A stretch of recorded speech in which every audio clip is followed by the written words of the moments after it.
Because you're here, we are excited, we're happy, and we are grateful. Mahalo, mahalo, mahalo. Thank you.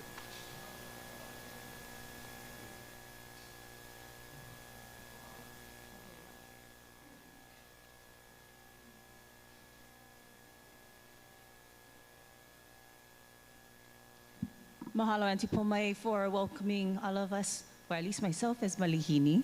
And mahalo to the Waimea community for gathering this evening so that we can talk story as a community pertaining to Mauna Kea.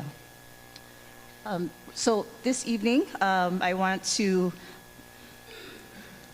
make sure that everybody knows, and we'll talk a little bit more about this, that this is a encore. This is an encore presentation of a meeting that we had on April 7th. And Waimea is such an important community to Mauna Kea for generations, to today and into the future. And so we understood that in April 7th, that there are many meetings that were taking place simultaneously. And so we wanted to make sure that we offered another time to gather your important mana'o, your input. So at this time, I'm gonna introduce the authority members. And before that, we have live stream going on. Thank you to Dusty. So all of the members, this production crew that helps to support the logistics of this meeting, they're all Hawaii Island based. I myself come from Kona's side, but we have folks from Puna, from Hilo, and then the gentleman that's running our live stream is your very own Dustin Akdal. Aloha, Dusty. Mahalo for running our live stream for us. So if there's anyone who is not comfortable with being captured by live stream or video or photographs that will be taken primarily with my own phone and my team members' phones just for future slide decks and so forth, please let me know. Go in the back over there to that corner, and my team member Jessica will make sure that we flag you, and we will make sure that the cameras are not pointed to you. So thank you so much. I'm Mahina Paishan. I come to you from North Kanwa, and I'm a proud Makali'i Ohana member. At this time, I'd like to introduce the authority members that make up the Mauna Kea Stewardship and Oversight Authority.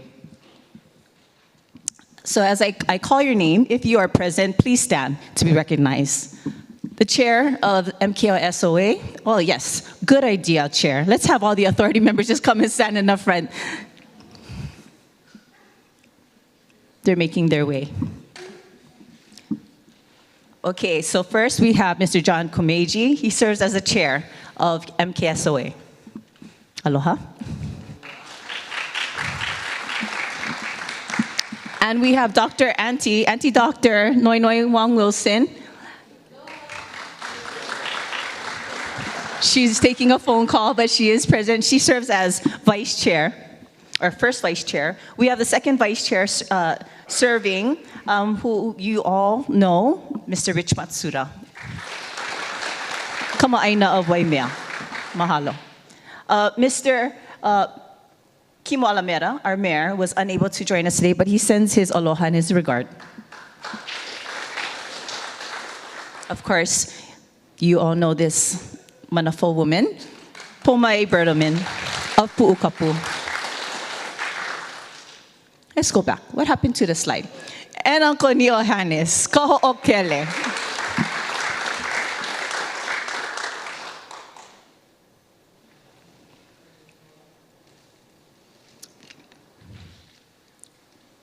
We're going to try and bring back those other slides. Here we go. Perfect. Also serving in various seats, we have Mr. Paul Horner, is a Senate appointee. We have Dr. Bonnie Irwin,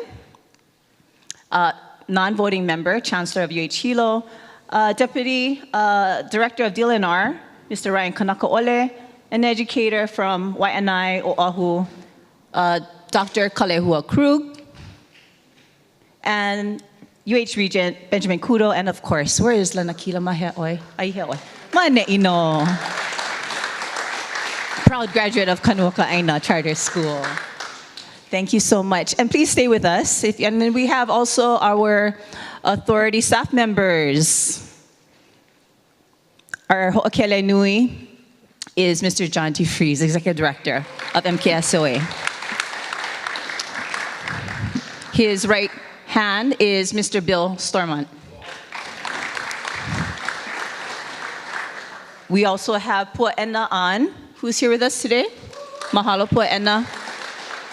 And also Lloyd Unibasami. So thank you, members, for being here this evening. I'm going to ask Chair Komeji to say a few words before we proceed to the next couple of slides. And I promise we're going to have a little bit of context setting and background, and then we're going to save about 45 minutes for your conversation. Mahalo. Aloha. I wanted to thank all of you for taking your time to come and share your mana'o with us. The main reason for this is not for us to talk to you. We'll have a Q&A where we'll answer any question that you ask. But the main reason for coming is to get your mana'o, get your feelings about certain issues that we're going to present to you tonight. So you guys are going to work hard, sorry. But we appreciate your time and your commitment. I'm most happy that we have the keiki here because it's their future that we're talking about, not our future. So to have them involved and to help welcome all of you and all of us is really important. So please, if you guys can, please stick around and share what you think about some of the questions that we're going to present to all of you. So again, thank you for your commitment, thank you for your interest, and most importantly, thank you for your mana'o. Thank you.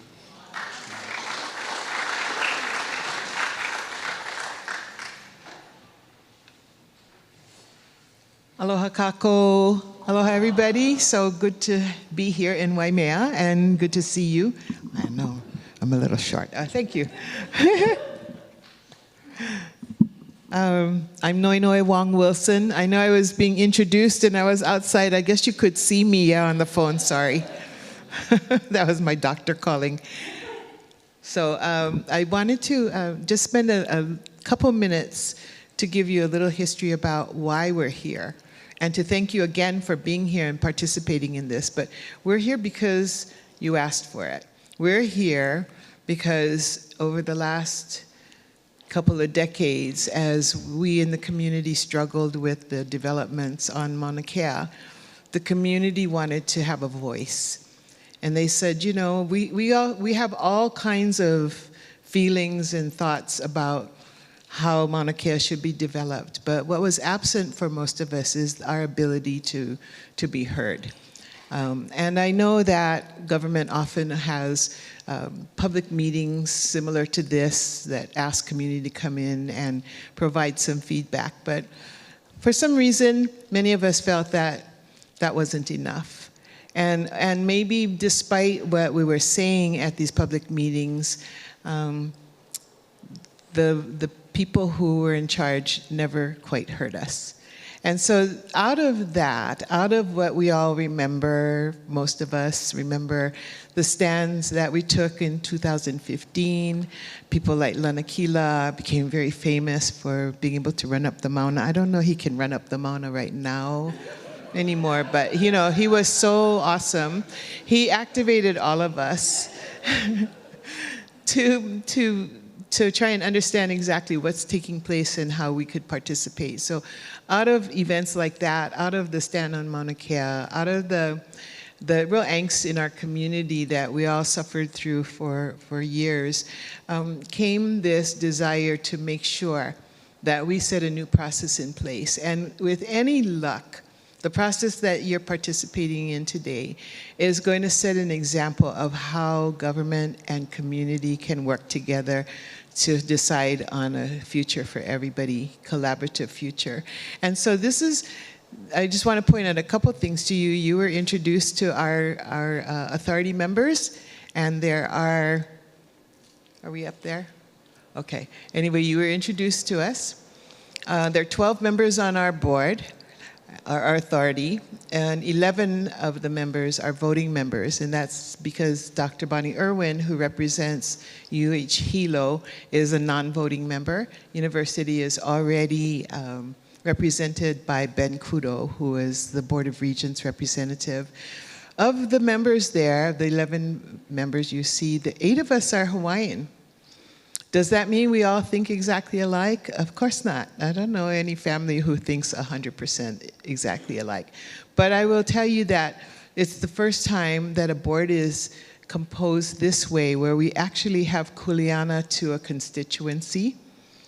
And none of the other state boards or commissions are quite designed this way. And you can see under our names, is there a picture up there?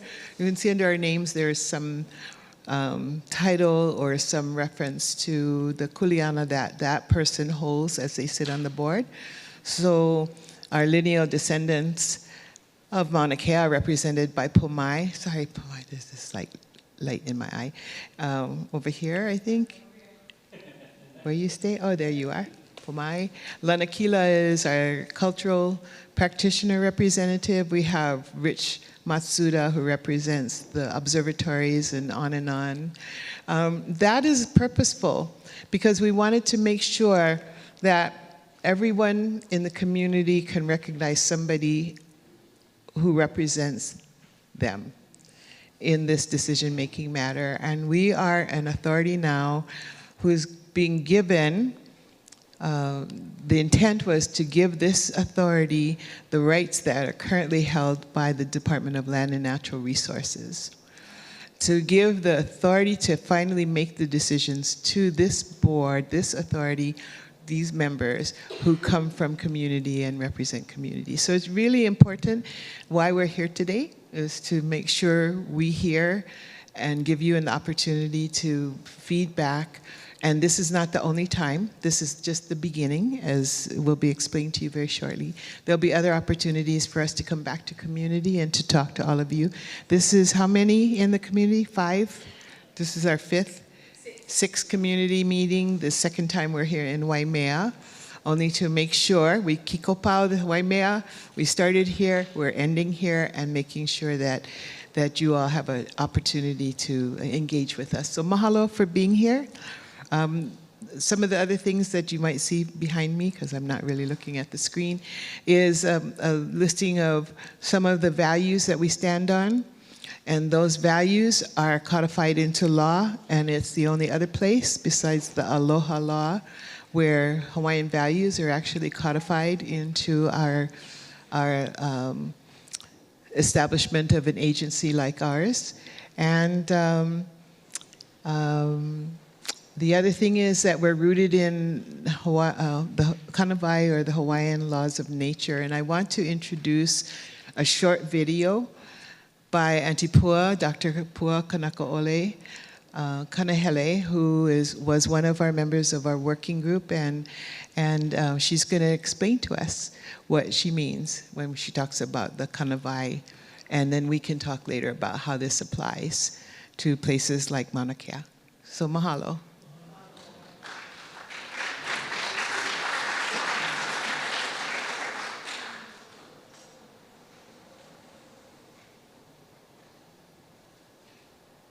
Hello, Yakahua Pau.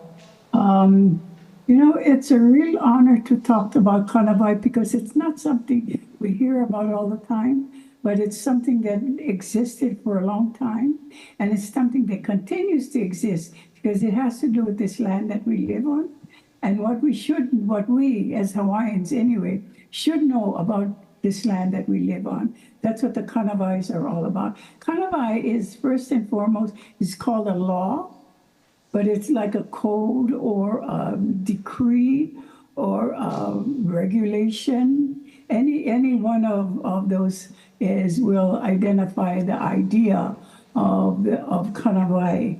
And the first Kanawai that we're going to talk about is a Kanawai called Ho'okiki Kanawai. Ho'okiki Kanawai. Okay, and Ho'okiki Kanawai is the law of continuum. And so this is about Kanakas, trying to educate Kanakas about what's happening on their land and how they can make their land exist for many generations. So this kanawai has to do with the law of continuum. And Ho'okiki kanawai is the idea of Ho'okiki is to let things flow. And if you look around you, what are the things that flows? And one of the things that flow on our land is water. And they focus on water a lot because water is one of our main sources of life, for life. And so the idea of Ho'okiki Kanawai is the idea of allowing or being aware of where water flows. And the other thing that flows is magma. And the great thing about magma and lava is once it comes up, whoosh, whoosh, whoosh, whoosh, and then it flows, it comes up out of the ground, and then it flows down to the ocean. What it does, it gives us land. And we look at it sometimes as being destructive. It is not destructive. It does what it has to do in order for us to have land. And so what the Ho'okiki Kanawai is stay out of its way. Okay, allow it to flow.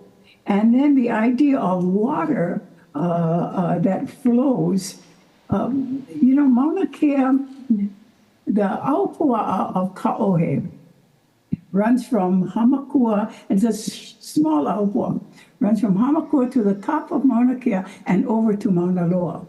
Ka'ohe is bamboo.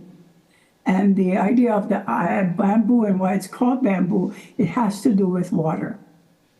And between the two mountains catches the most water. And it catches the most water, and this water will go into the earth, go into a bamboo idea of water basins. And then the water will leak out from it very slowly. And so you have all of these water basins between the two mountains.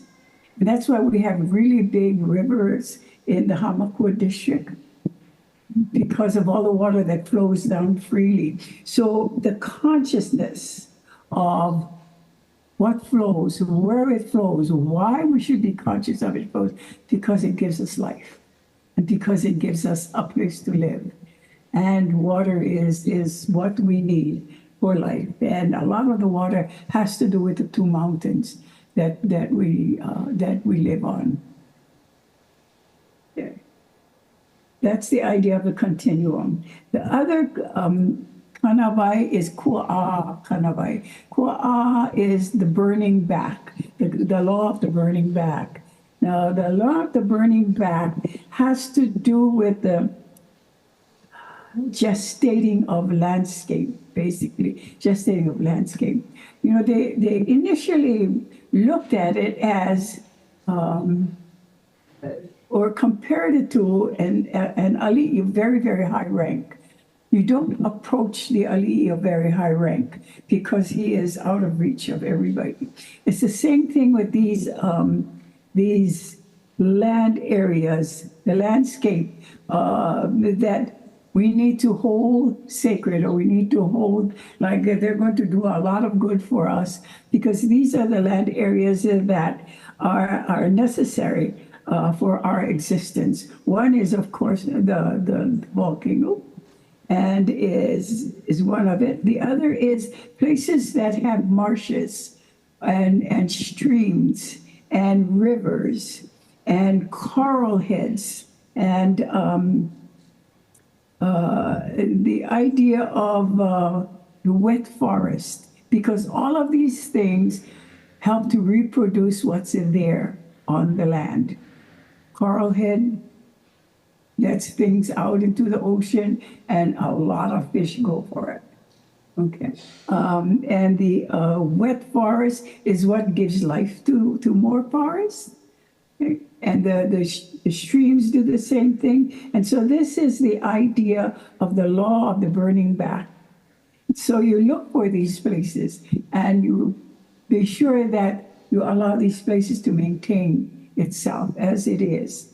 The other kanawai is kaiokia kanawai. Kaiokia kanawai is the law of natural boundaries. Now, this is a law that we as Kanakas need to be aware of.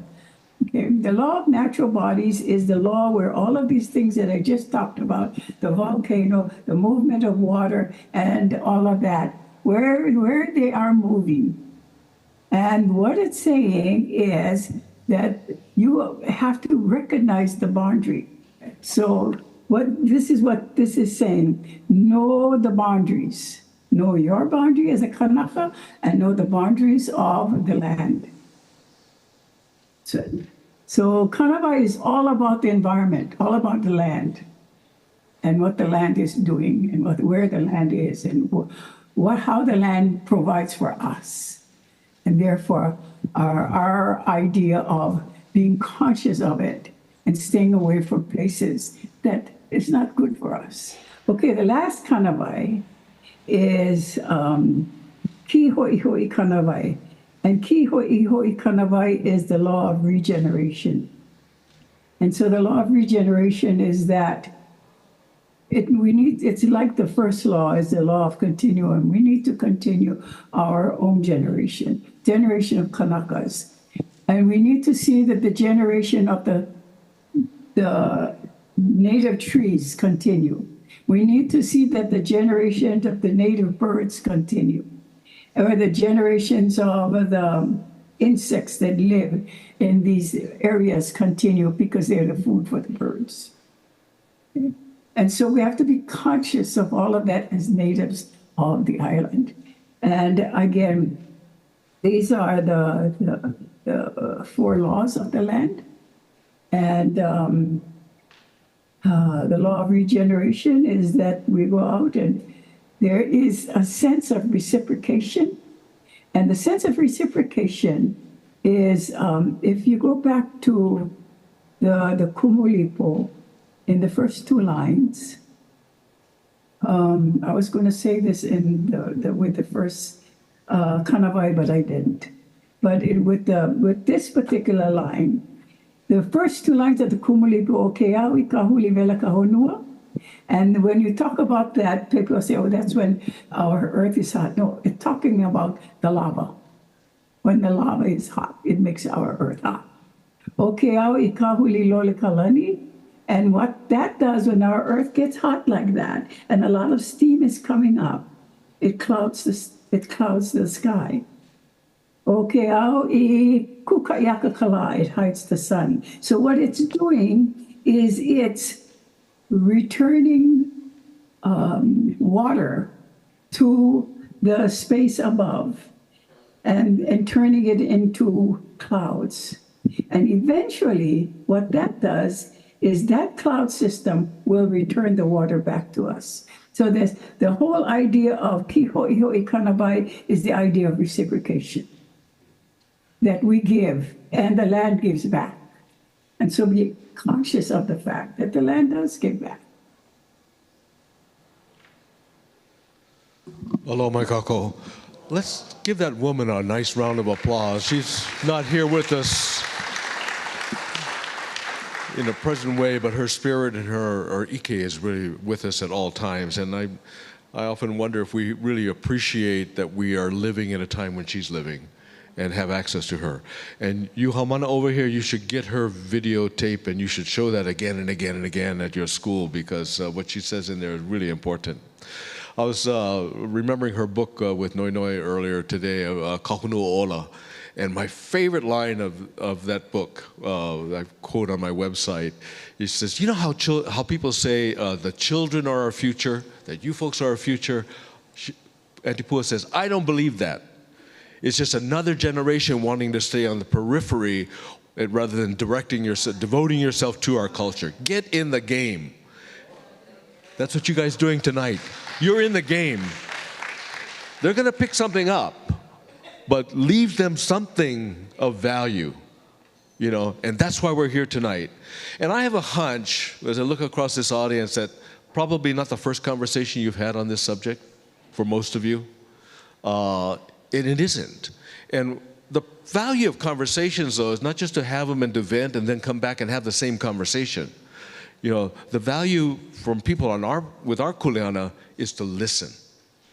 And when you look at the words that were flashing on the screen behind Noi Noi, that you see in this document, the strategic framework. It's an attempt to scribe and to put together what we've been hearing. And it wasn't just us. I mean, it started with a working group that Noe was a part of, Rich was a part of. Very diverse group of people, not all from one camp, but a broad group of stakeholders. They put some ideas down. The legislature put some ideas down in Act 255 that created us. And we are then taking those ideas, listening, and say, we're not going to start from scratch. We're going to listen to what's been said before, and we're going to try and build upon that. So that's what this process is about tonight. And the whole idea is, if you don't want trust, set up a system where somebody has to know somebody, where they got to push a button, and they do a workaround, and they get power, or they get something so they can be a hero. That's a good way to destroy trust and have division in our community. So our thought, and the way we're approaching this work is, what if you kind of have values out there that you test with the community, that you hear from the community and you feed back to the community? What if you take those values and you try and put them into words that give you a sense of vision and a sense of guiding principles and values and a sense of goals? And then what if you construct a management plan that then tries to align itself to achieve that? And you be transparent about that process. And you be consistent in how you do it. And you rationalize your decisions by looking back to that, which was informed by the community. I said, that's what we're doing and why we're doing it. And maybe sometimes you're not going to hit it every time where everybody agrees, yeah, that's it. But we think there's a better way.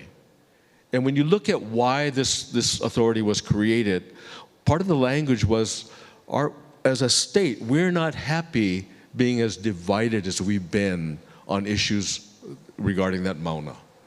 We need to be better as a community. So this group is put together with a really earnest agenda and commitment to try and be better. And you're critical to that. And so, and as I look across the room, this is our Hanaho performance for Waimea because of the major conflict we had with the DHHL event, and I think it was a second event too, the time we were here before. But I see some faces that are here a second time. And I don't want to disprove my point. You're going to hear what you've heard so far, and what the process we're going to go through is kind of the same. So it's not that we didn't want to listen to you the first time, it's just that this will then conclude the first round of discussions on this. So we're going to kind of go through the same, but hanaho for you guys, and you maybe going to think of more things to share with us tonight, and we welcome that. But understand that this is not the last, it's not the first, and it's not the last conversation. And the test for us is when we come back, does this document look different? Because we already heard, oh, this is not clear, this duplicates this, you should put these together, but we haven't rewritten it yet, but we will after this meeting, and we'll come back with an improved document, we hope, that you'll see it that way. And then what you'll need to see is, does the management plan and the regulatory plan that we have, what does that mean? When it comes to deciding how many telescopes should we have there? What should be the rules regarding telescopes and astronomy? What kind of educational programs are we going to support? How many commercial tour guides should go up there? And what should be the rules about taking commercial tours up there? What is our commitment to natural resource management, cultural resource management? When you see the regulatory regime of how we regulate and what we support, it should connect. We'll want to come back to hear from you whether we're doing a good job making that clear and making it connect. Mapopo, we kind of get what the spirit of what we're trying to do, and so you're really important. And I really mahalo you. We all mahalo you for having us here in your beautiful Aina. Not a problem having to say, oh, you got to go back to Waimea. Sign me up. But you're here tonight, taking time at a very dinner hour and so forth. So mahalo for that, and we just can't wait to hear what you have to say. And I'm so glad to see you guys. Be a part of this process. This is for you. Mahalo.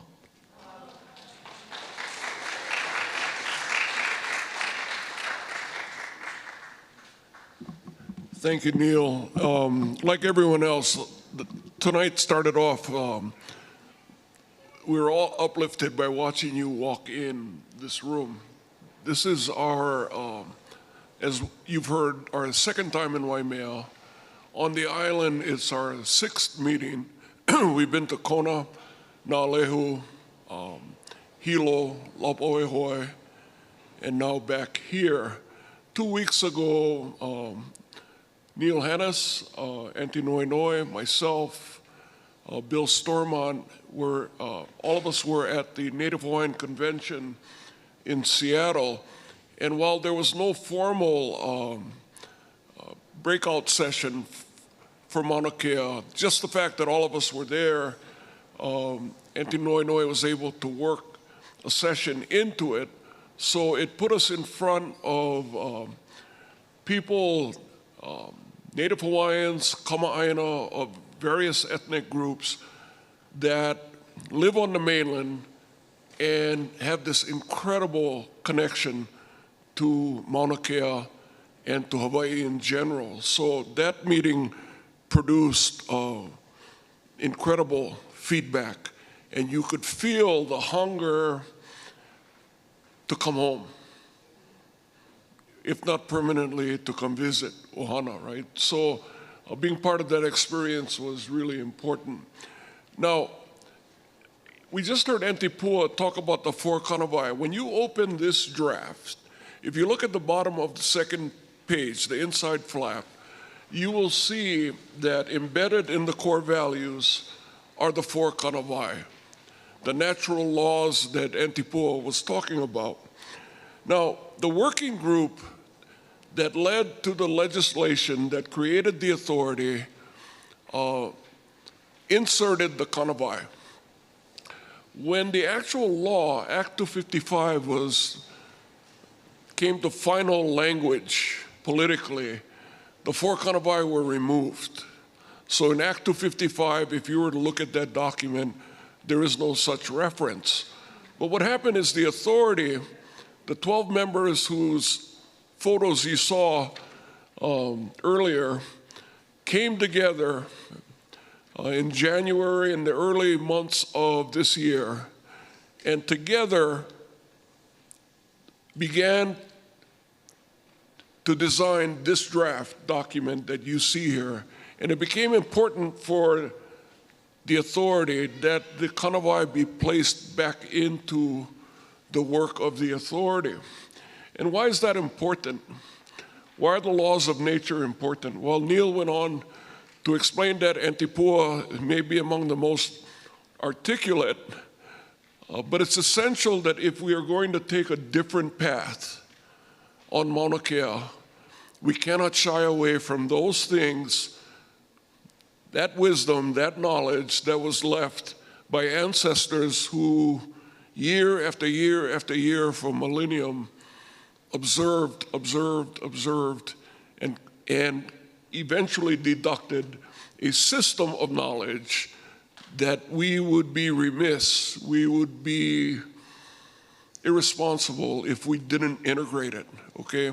So earlier you saw Neil talk about the regulatory framework having to come together. That's our existing set of laws and policies. Somehow we're going to have to merge that with the strategic and cultural framework, okay? There are a lot of questions about, can this be done? Okay, I don't think any of us would be here with the authority if we didn't think, not only can it be done, but it has to be done. Okay, it has to be done. I can assure you only one thing: if we didn't try, it wouldn't work.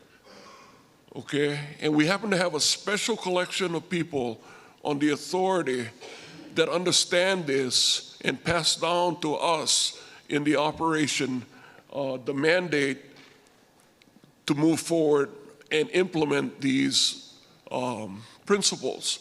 Now, this will, after tonight's meeting, this will result in all of the feedback that we've received over every meeting on this island and the meeting in Seattle. And this will be presented to the board in terms of feedback to the authority members so that this document can get to a final format, okay? Because this then becomes the cornerstone upon which the new management plan that is now being developed, that is mandated by Act 255, the law, this will serve as that anchor, as that direction that the authority in total is now providing. And that's what's so important. I'll close with this. About 30 years ago, I was part of a team, and Tikanane will remember this, when we were dispatched, a group of us, to Waipio Valley to help the taro farmers secure long-term leases from Bishop Museum back then. And those of you that know Waipio, you can be Hawaiian, but if you don't live there and you're not from there, you're a foreigner, okay? And so I understood that. I was okay with that. So we walked in, came to know the people of Waipio. In the course of that, I can remember hearing from two young ones there who said, "Hey, John, Waipio, the curving water, the arching water. You see the waterfall, that curve, that's Waipio." Yeah. A month later, I'm standing on an elevated promontory, and the stream is coming down, filled with water, and curving through the floor. And this young woman says to me, "Hey, John, you see how the water curves on the floor? That's Waipio." Okay. And then a couple of months later, I'm with Antipua. And she said, "Hey, John, you see the clouds, you see the rain, you see the waterfall, you see the stream into the ocean, evaporation, clouds. That cycle of water, that curving water, that's Waipio." What she did for me in that moment was Kupuna made visible the invisible. Okay, and the work that we are doing at the authority is going to require no less from all of us. And for that work, I believe this authority is prepared, but it needs your feedback, it needs your perspective, and it needs you to take full ownership of the work that lays ahead. So thank you.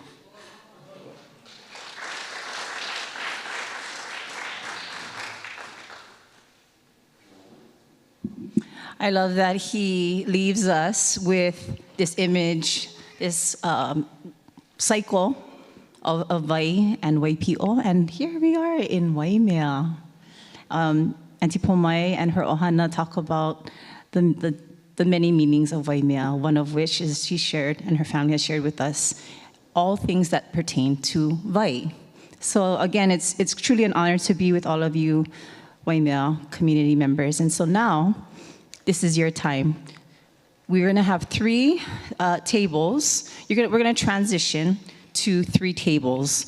I'm gonna have one table here, to this side, to this corner, and then I'm gonna combine these 2 tables together. I'll take that table, and then we're gonna have a final table here.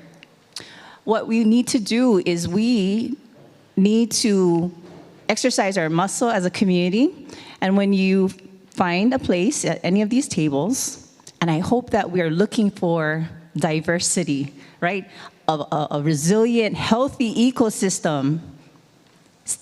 It looks very diverse. It's very biodiverse. So let's reflect, the beauty of our landscape, and let's make sure when you choose a seat, make sure there's some diversity. If you don't know someone in a chair next to you, that's good. That's probably a good thing. Okay. What we're going to be doing on these 3 tables is we have 3 very simple questions that will ask you questions to help harvest your ideas to refine the draft strategic framework that you've received and that we've just gone over. They've shared with you in terms of why it's important to gather your mana'o. You are the very last community for which input is being gathered to refine and strengthen this document, because it is the navigation system for the authority. So with that, I'm gonna have you folks go ahead and select a table, and I'm gonna have facilitators go till 6:35. because we'll call you back to the front here, and we're going to have Q&A with the authority members. Okay, we'll have about 15 minutes Q&A with the authority members. And mahalo to all of the people that have joined on live stream. It's been about 20 or 40 community members. That's wonderful. And there's lots of refreshments in the back. There's coffee, there's water, fabulous cookies, and lots of other refreshments. So let's go create diverse Aina. Mahalo.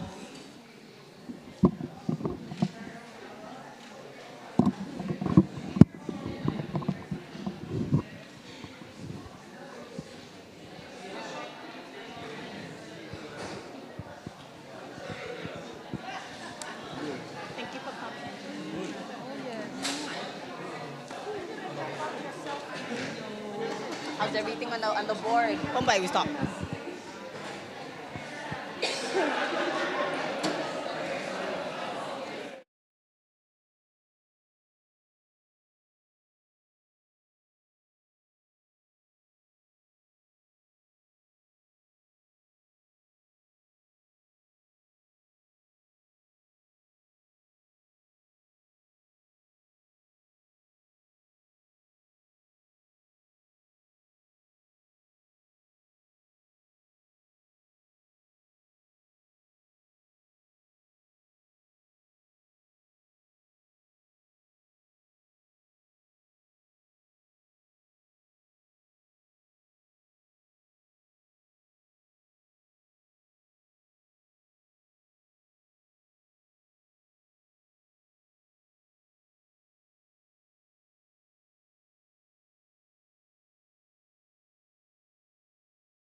Ie, he ali I kumakani mai a o he kanina na e kula ie.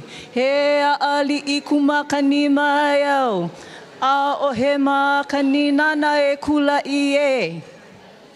Oya, oya, oya. Okay, facilitators, we have until 6:35. Let's get going.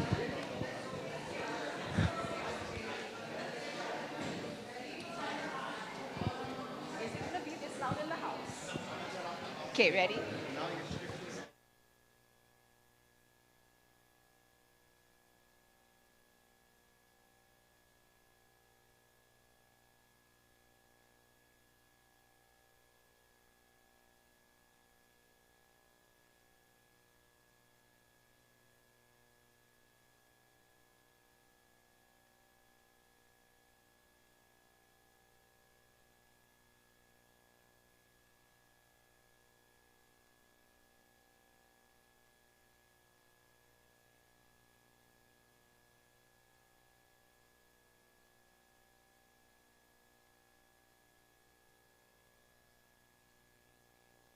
So my name is Jean-Gabriel Cuby, and I am French and part of the AINA that I feel connected to, of course, is Hawaii. I've been in Hawaii for 3 years, but it's also the Mediterranean Sea, the AINA around the Mediterranean Sea. Hi, I'm David Bruno. I have a connection to Hawaii Island through my family. We're now the 4th generation of my family to live here, as though we've just been here for 2 years, and so we're just reconnecting with all of the island. Hi, I'm Kendra Bruno. I'm David's wife, and obviously my connection is through him and through his family and through my own family, who started traveling to this island when I was just in junior high school. So that was a long, long time ago. So even though we haven't lived here full-time permanently in our life, we have traveled consistently to the island for over 40 plus years. And as we go around, let's use our loud voice because we want the folks online to hear, but we also want each other to hear. And then the other thing is that we really want to get to the questions. So we're not encouraging your whole genealogy. We're encouraging short and snappy. Mahalo. Laura Chong, born and raised here in Waimea. Been here forever and have family roots here. This is I'm Lily Chong. This is my mom, and I'm from Waimea, born and raised. Ann Sandler. I've lived here permanently for about 5 years now, but traveled to Waimea many years, about 40 years, so here I am.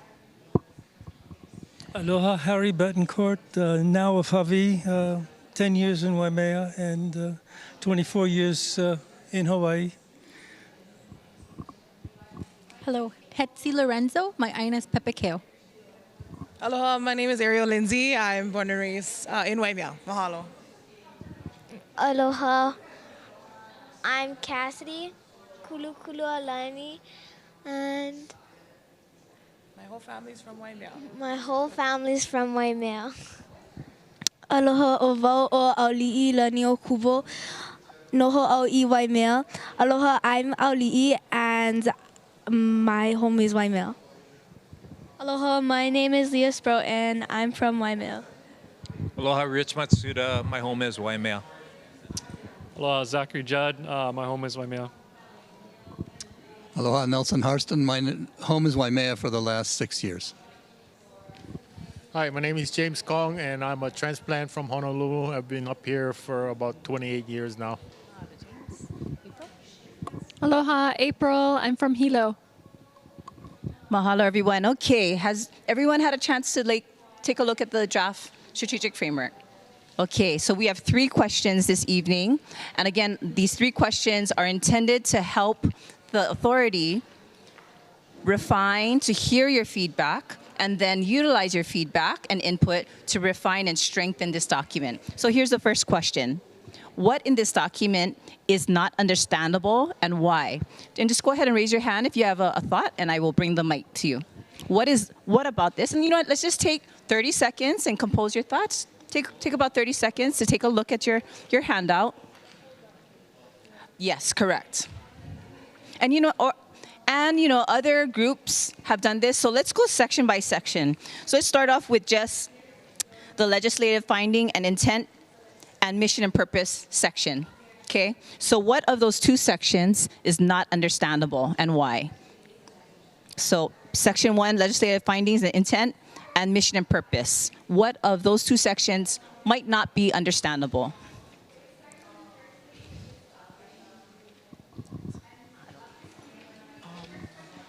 What is the significant discoveries and the humanity studies and the understanding of the universe? What is that going to benefit us? Yep. So that's how we ask the questions that way. So the question was, may I go over? So the question was, what does, I have 2 glasses here, so I need transition glasses. So the question is, what does, in the last sentence of the first paragraph, many significant discoveries that contribute to humanity's study and understanding of the universe. What does this mean? That is the question. That's it, the feedback, yeah? And to explain further. Thank you. Any other questions? Yes. Does this authority have final word that will guide the actions of the state, or is it just an advisory? Thank you. So to clarify your comment and question, would you like there to be clarification on the authority that on the exact authority that this body has? Yes. Okay. Thank you. So you'd like to include that? Do you recommend including that? Yes. Okay. Thank you.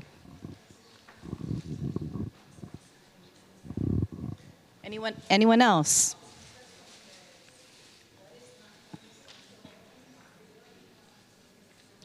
So clarify if authority has its ultimate authority and what level of authority.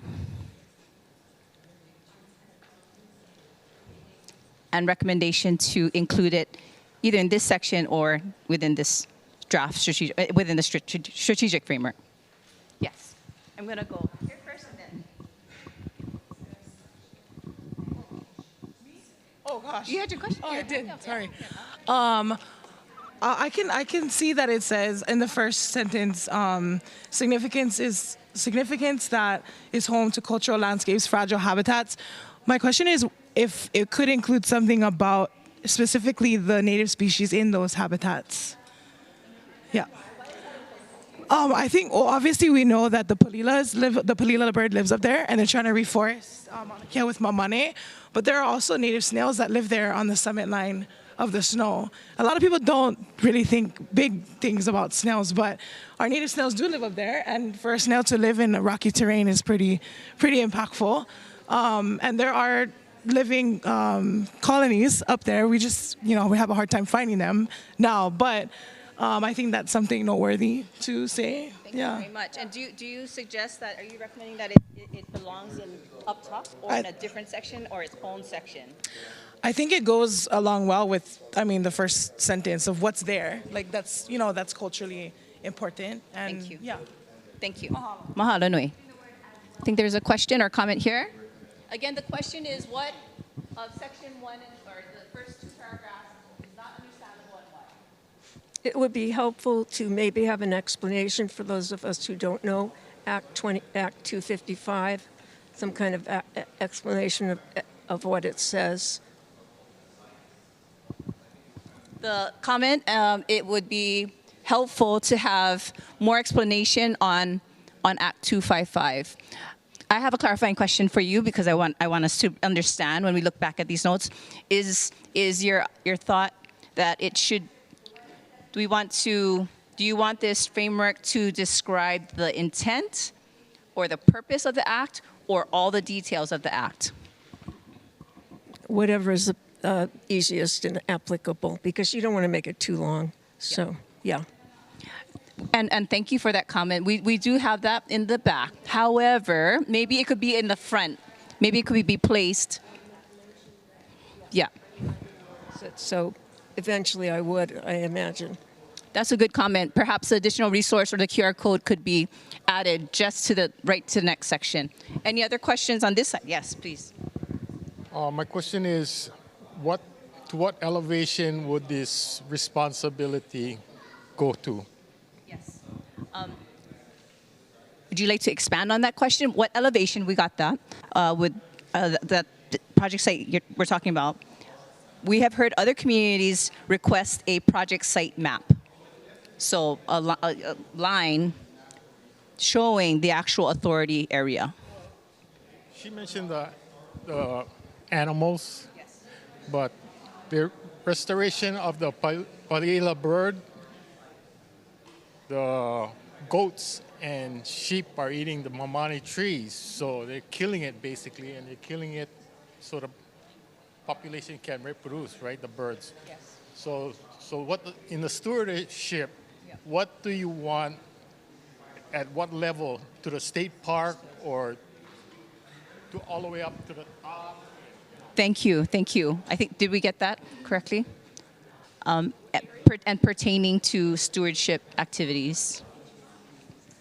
Okay, I would like to go to the next section, unless anybody else has comments or questions. Okay, we're gonna go to core values. That's a big section from 1 through 6. So I'll give you about 30 seconds to review again, core values. And the same question applies. What is not understandable and why?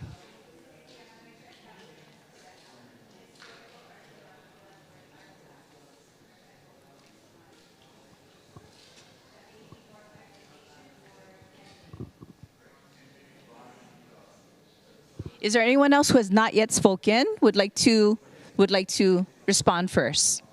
Who's not yet spoken?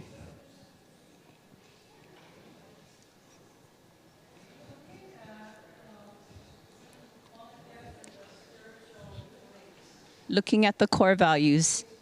Anyone who's not yet spoken? Anybody want to go? Okay, Uncle. Go ahead. Well, just the opposite. I think this is very well articulated, very broad, very well articulated. Well articulated. Core values are well articulated. And specific.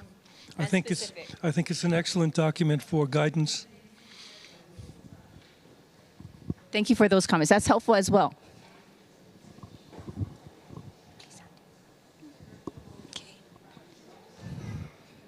Okay.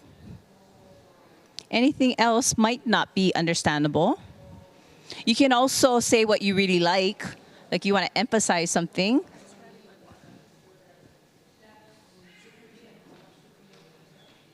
And these values, again, at least Kanawai, item 4, was that was what was described by Auntie Pua in the video.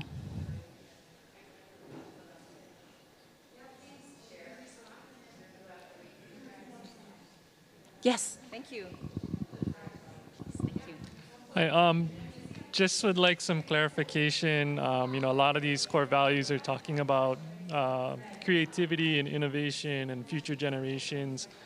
Some clarification between this section and the previous section on the longevity of this stewardship authority, and if it's a one-time framework designation or if it's a perpetual group that adapts to these changes over time. Thank you. So wanting to understand who has a responsibility to apply not only the core values, right, and all of the areas that are stated in the framework, but how can this document also describe the longevity, the intended longevity of the authority and the purpose that's stated within the draft strategic framework? Like, are we creating something for 5 years only? Or are we creating it for 10, 25 plus years? Did I get that correct? Yeah, and also, you want to please expand? Go ahead. Also, how long this authority is in place, is if it's a perpetual group or if it's once it's done, this is the document. That's a very good comment. So more description on the authority. Again, its composition, how long are going to be placed, and again, to earlier comments, the authority to act and implement everything that's described here. Thank you. Ai, Hikino.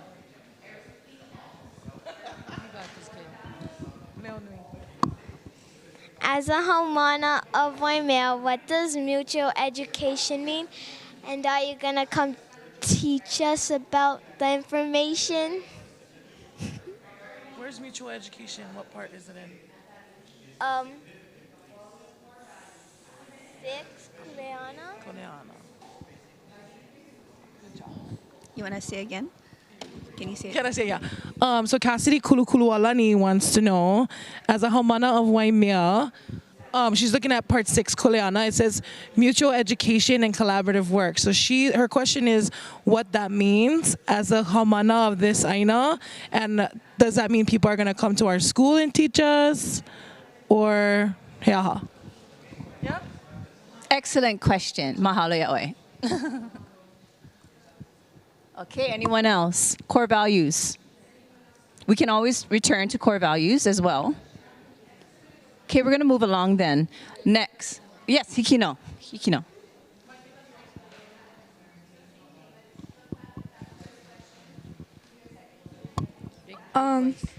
For like something. What's your name?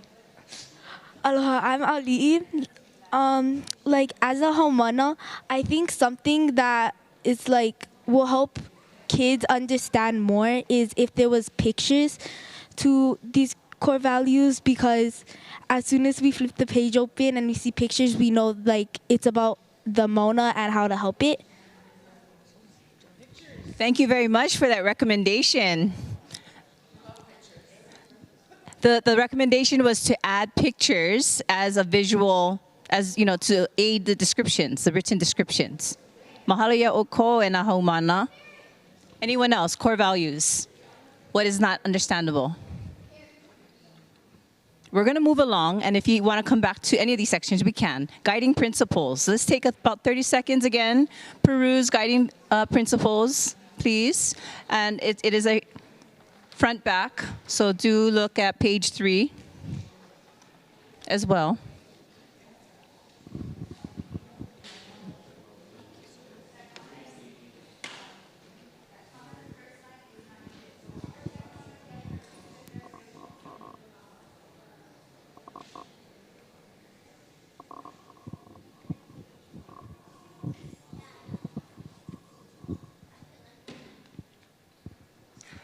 I'd love to give the mic to someone who has not yet spoken. Beautiful, thank you. So again, I would emphasize that this is really a fine document. It's very helpful. What I come to, though, as was mentioned here, is implementation. I don't quite see how this is going to then be put into action, and maybe that's still to be developed, but it's missing from this document what the plan is to get to implementation. Thank you very much. Yes, you're correct. This is the precursor to implementation. Thank you. Thank you. Okay, what else? Guiding principles. Thank you. I might also suggest that a piece of information about how you could get involved or how you could help would be important as well. And I agree, it is an excellent document. Thank you. Really great comment. Her comment was how to lend your support, how to participate. And to your comment earlier, there should possibly be a section of implementation, if it's not defined here, to let folks know that it is forthcoming and where it's going to be located. So thank you for that. Oh.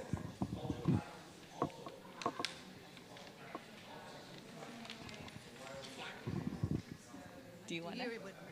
No. Okay. Core guiding principles. Anything else? Okay, and then I'll come back. Aloha. For the like additional resources, is there like, are these things where we can like volunteer for? And if they're not, can we have like a website where we can volunteer? I love that idea. Can we have a website or a place on a website to understand how you can volunteer? To do what? To do what? What kind of volunteer activities would you like to do? To maybe like help take a stand for Mauna Kea. Yeah, to Malamaina? Yeah. Mahalo. Thank you. I think you folks could be resources too. You know, you could teach about Meleoli, you could teach about history, you can teach about natural history perhaps. There are a lot of resources here. I wonder what collaborations could be brought on from this. Yes, your question. My question is, will the community engagement have more priority from this island than all of the other islands? Thank you. Very good question. The question is, will Hawaii Island get, will the authority prioritize input from Hawaii Island over other islands? That was a question.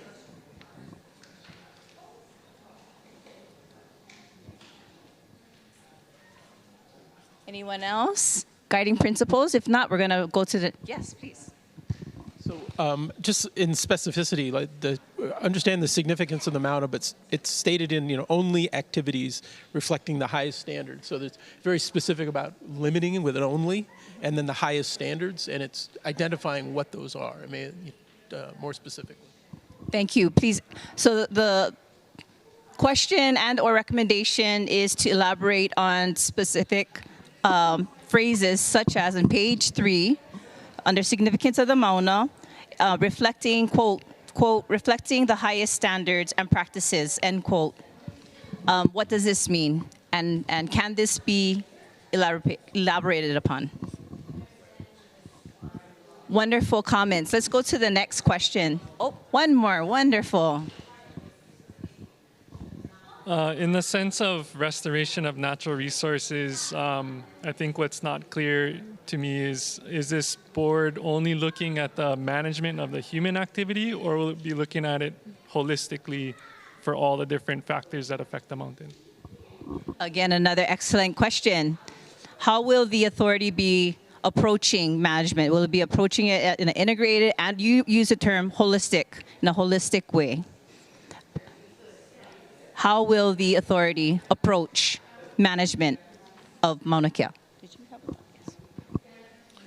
So on the last paragraph and sentence about astronomy being a policy of the state, it is not completely clear what does that mean, astronomy being a policy of the state. And I'm sure it could be understood with very different ways. And does that apply, is it a statewide policy, or does it apply to Hawaii Island? There is also astronomy in Maui, for instance, okay? So I think these are clarifications that may be needed. I think it is just a term that is being used conveniently because it is in Act 255, but policy of the state. It may lead to very different interpretations, so there is potential for disagreements on what that means.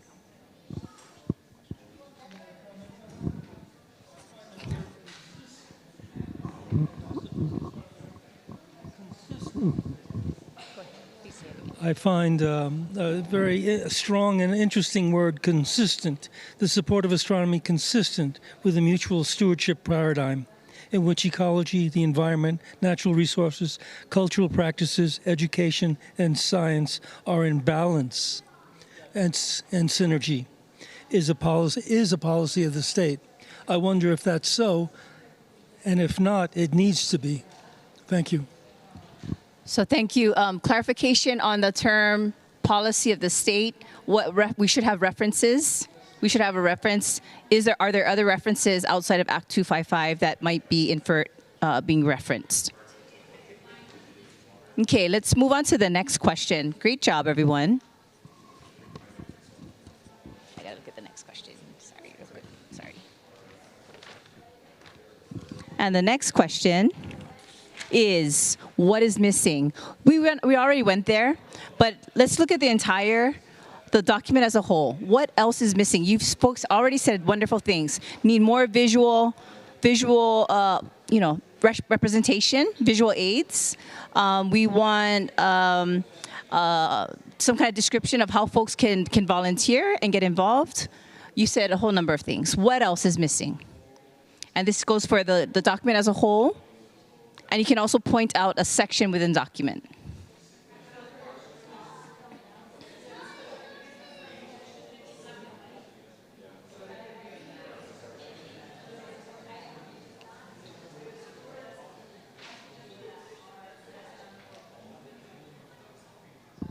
How often will cultural practitioners be allowed to go up to the Mauna?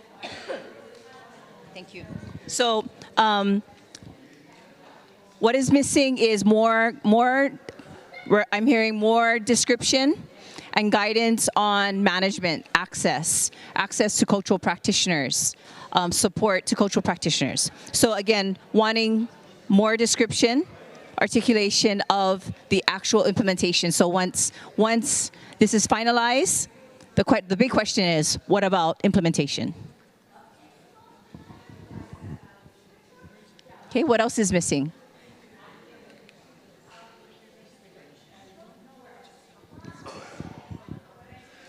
What I miss a little bit, I'm looking at this restoration of natural resources and the significance of the Mauna.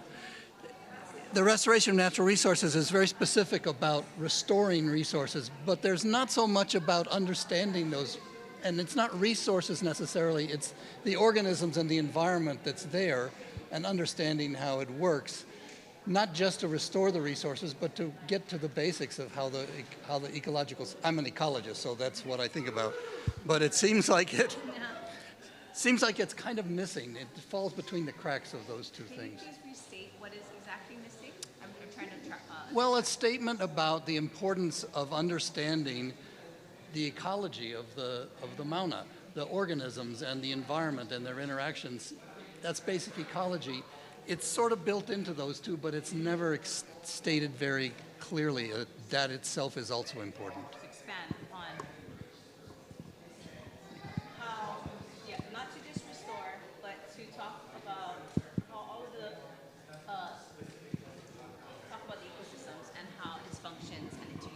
And the organisms within it. Yeah. Right. Thank you. Mahalo. Perfect.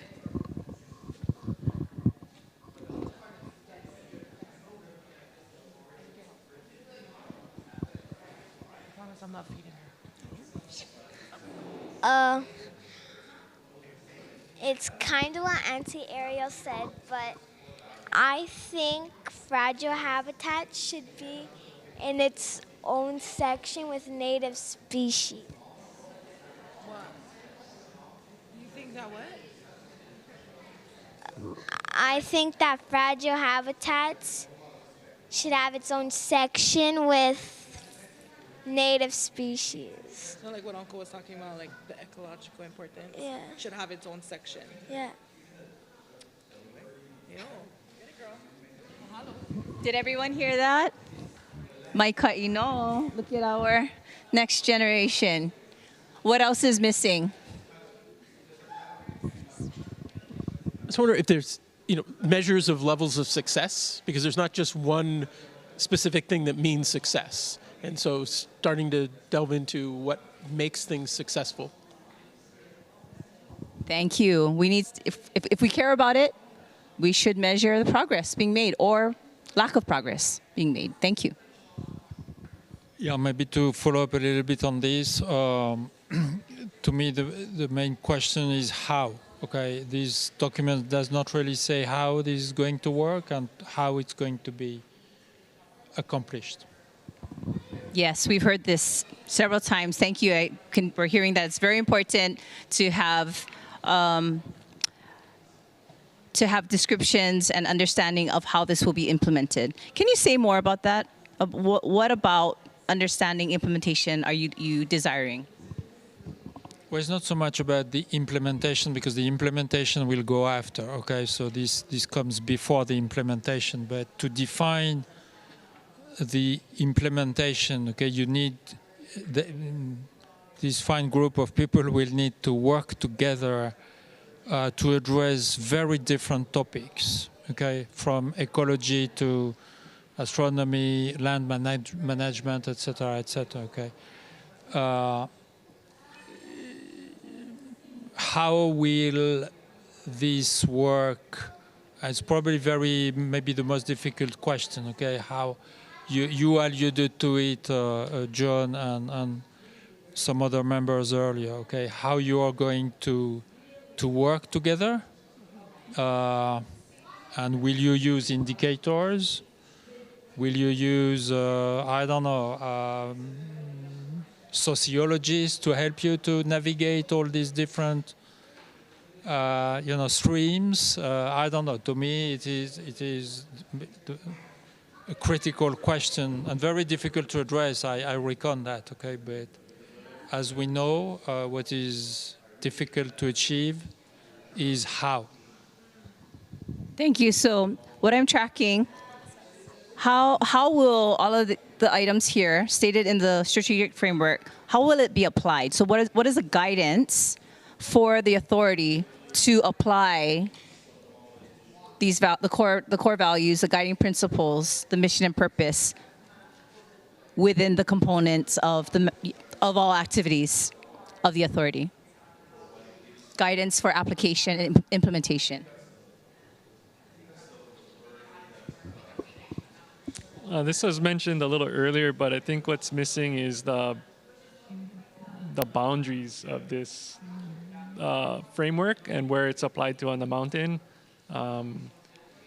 Because, the modern boundaries on the mountain don't really reflect the boundaries of the mountain itself. So understanding a little more so it can, your natural resources are confined to certain spaces on the mountain, and it may not be encompassed in this plan. But would you like to see a map, several maps accompanying the framework?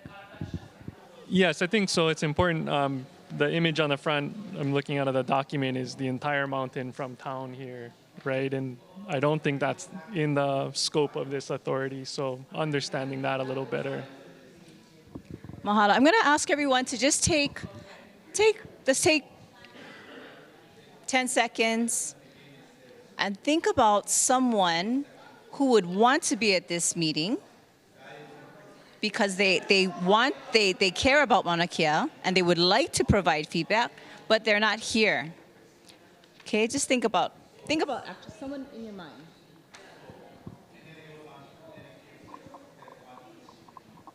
Okay, so as you think of this person, and you think about the kind of maybe group that they're a part of, and the things that they think about in relationship to Mauna Kea, revisit the question: what is missing?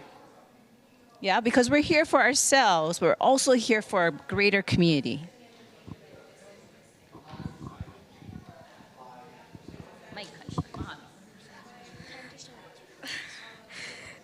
Something that I think is missing, like, you know how there's, tabs and like for example, mission and purpose and core values. Maybe there should be one that's about like what's happening right now, because, for example, the telescopes on Mauna Kea, which it never got pointed out in this thing but they're still on Mauna Kea, and some people say that they might get removed and some don't think that. So I think that's like important to have that on here. Thank you. To have more information about what currently exists on Mauna Kea, right? Where there are the different types of activities that currently exist and the built infrastructure that currently exists on Mauna Kea, right? There's all kinds of activities that we know of, and what are those? Is that your question? The different kinds of existing activities? And then specifically, you want more, did you want more description or explanation on astronomy activities? Or all the activities are taking place? All the activities are taking place. Thank you. Okay, we have maybe 2 more minutes for this question, and then one final question. Anything else that's missing?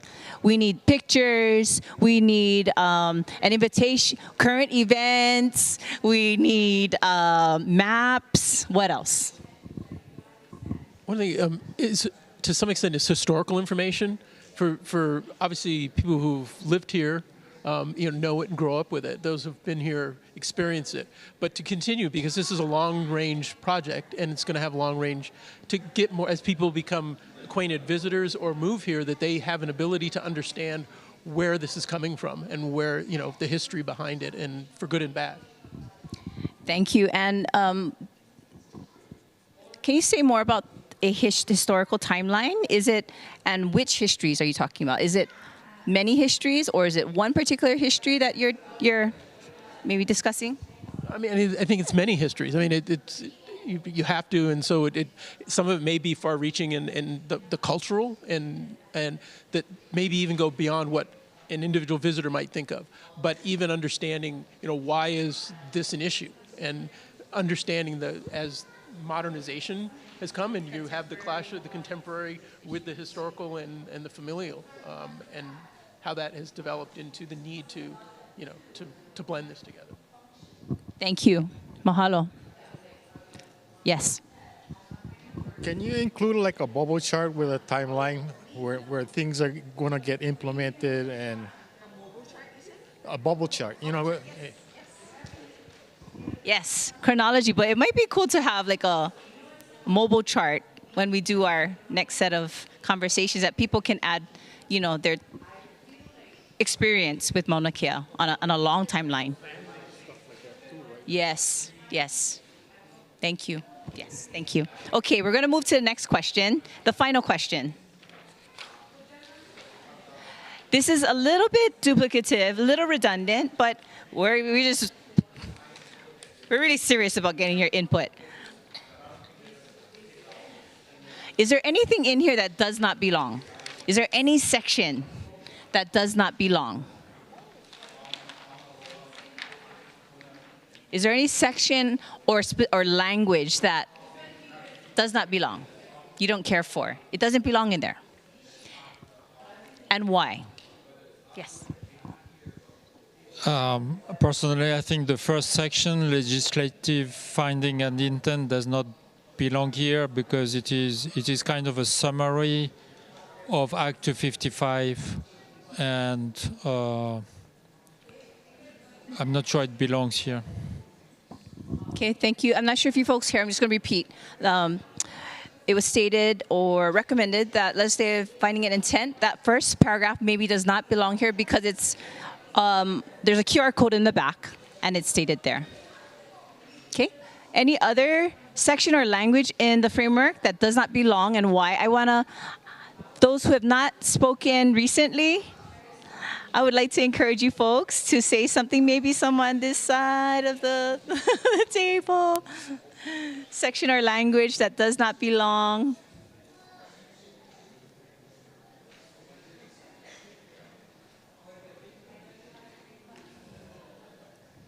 Auntie, do you have something that does not belong? Okay.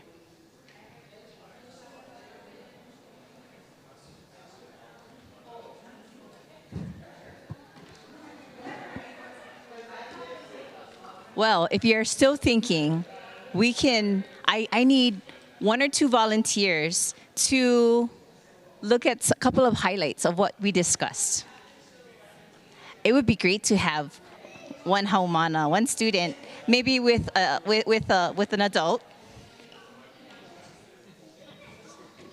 Perhaps. The 3 of you? Yes. Mekikumupu? Is that okay? How's this table? Is that okay? Of course. Yeah? Is that okay? Okay, why don't you come over here with Auntie April and get your thoughts organized. Thank you, everyone. We're going to, you can go ahead. Oh, actually, you can stay here. We're going to do report out, very brief report outs, like a minute report out. And then we're going to go to the front, and there's going to be Q&A. Yes, Rich. Yes, yes. Okay, so one thing that I think that's missing that could be added under guiding principle is like a commitment to mutual understanding, because I think there was expressed folks wanting to understand more about the ecology, more about the activities. Histories. Yeah, histories, and just like this commitment to sharing information and learning from each other. Thank you very much. And then April, I got it for April afterwards.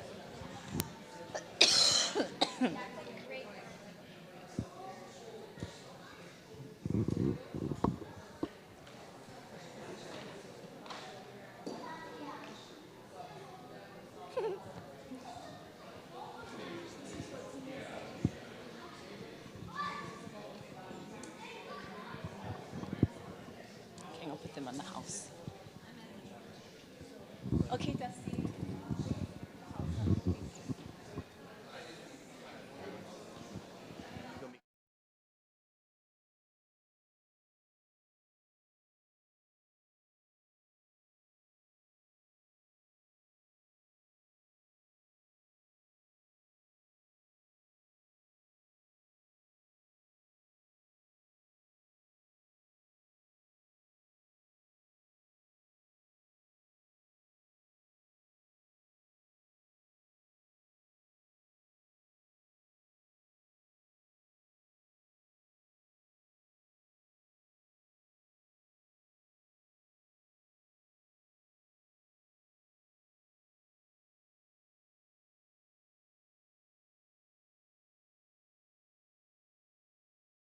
Two more minutes and then brief report outs.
Q&A. Q&A is report out and then Q&A. They're going to report out themselves, right? Yeah.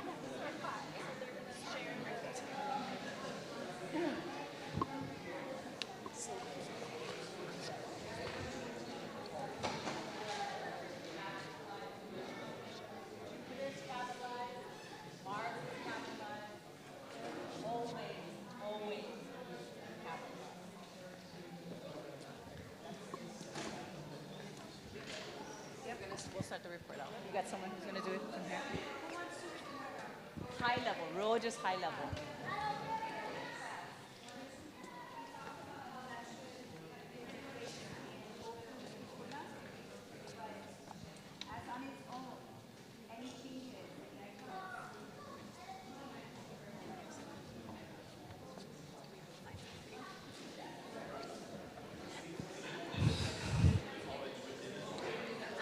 Okay, aloha na kipu'upu'u. We're going to start off with report outs here.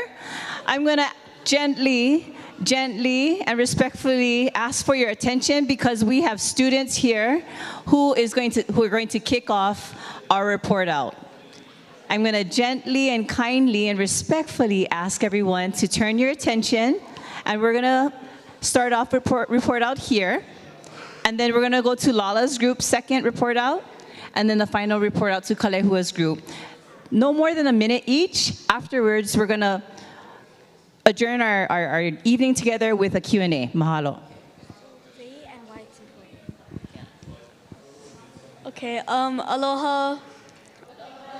My name is Leah Sproat, and one of the things we highlighted is clarify if authority has like the ultimate say. And we chose this one because we wanted to know who is in charge of the big decisions for our Mauna. What? No, about your habitat. Aloha. My name's Cassidy Alani, and another thing we highlighted was habitat equals included specific species significant on Mauna Summit. And it's important because we should have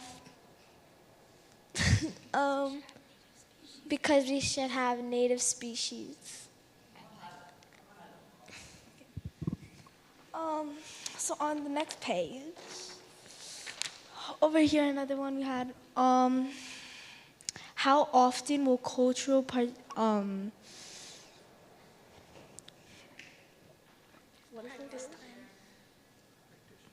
partitions be allowed? More descriptive of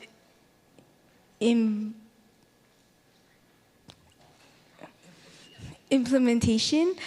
And we chose that one because it's important to know about our culture and the history, and we just need to know where our Mauna and how it originates. Thank you. Another one we did is how stuff that is not addressed here and define how to work together. This is important because not only one person can make a change. It takes everybody.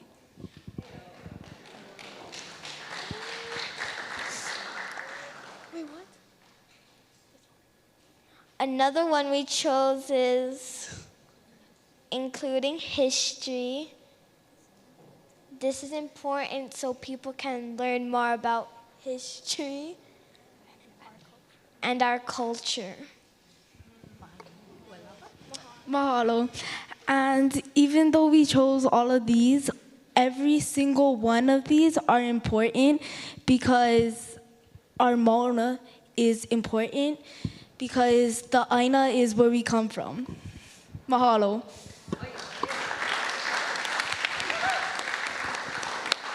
Brilliant in front of us. Mahalo nui. Okay, next up. Yeah, we want to do the same thing that we had. We had the adults talking, and the Opio were absorbing and writing and drawing, and I asked them, you guys give reflection because you've been listening to all of us yapping. So here, mahalo.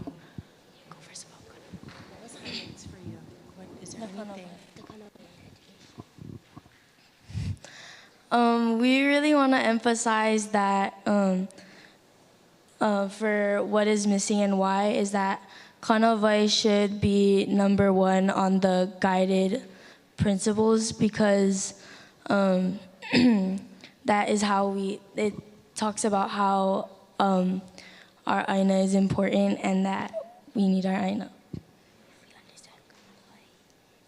And if we understand Kanawai, everything will fall into place. And we think that if that happens, that could help us and help the Mauna as well.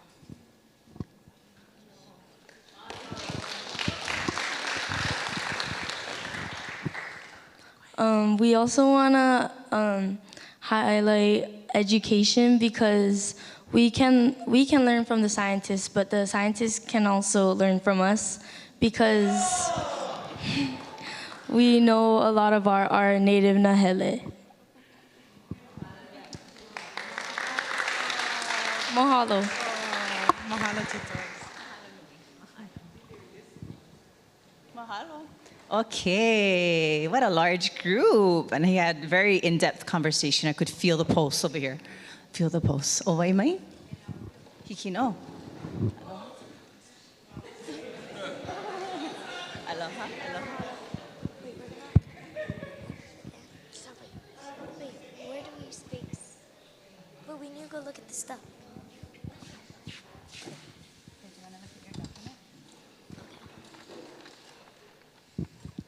Okay. Aloha, ovo, o, Dylan Puhi.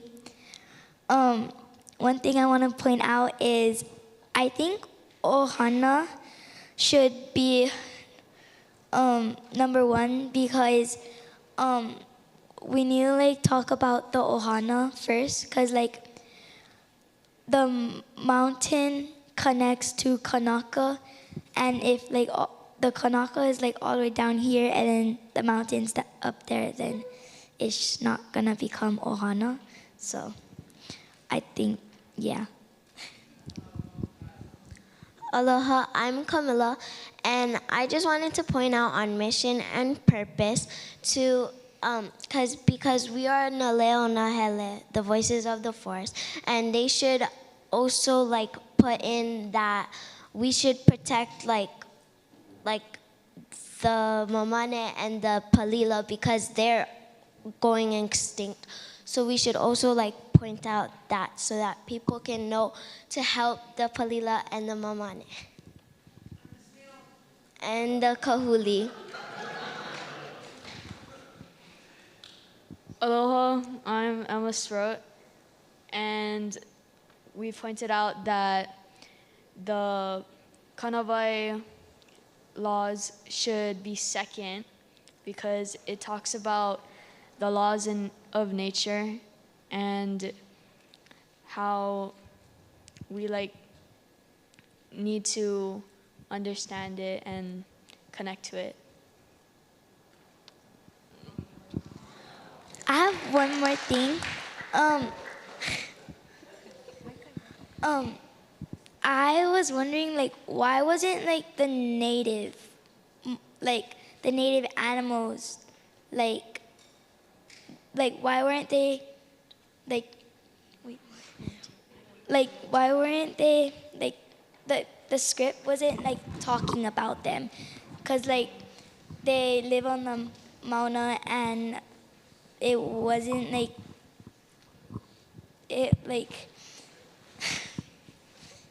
it wasn't talking about them, and it just ruined my heart.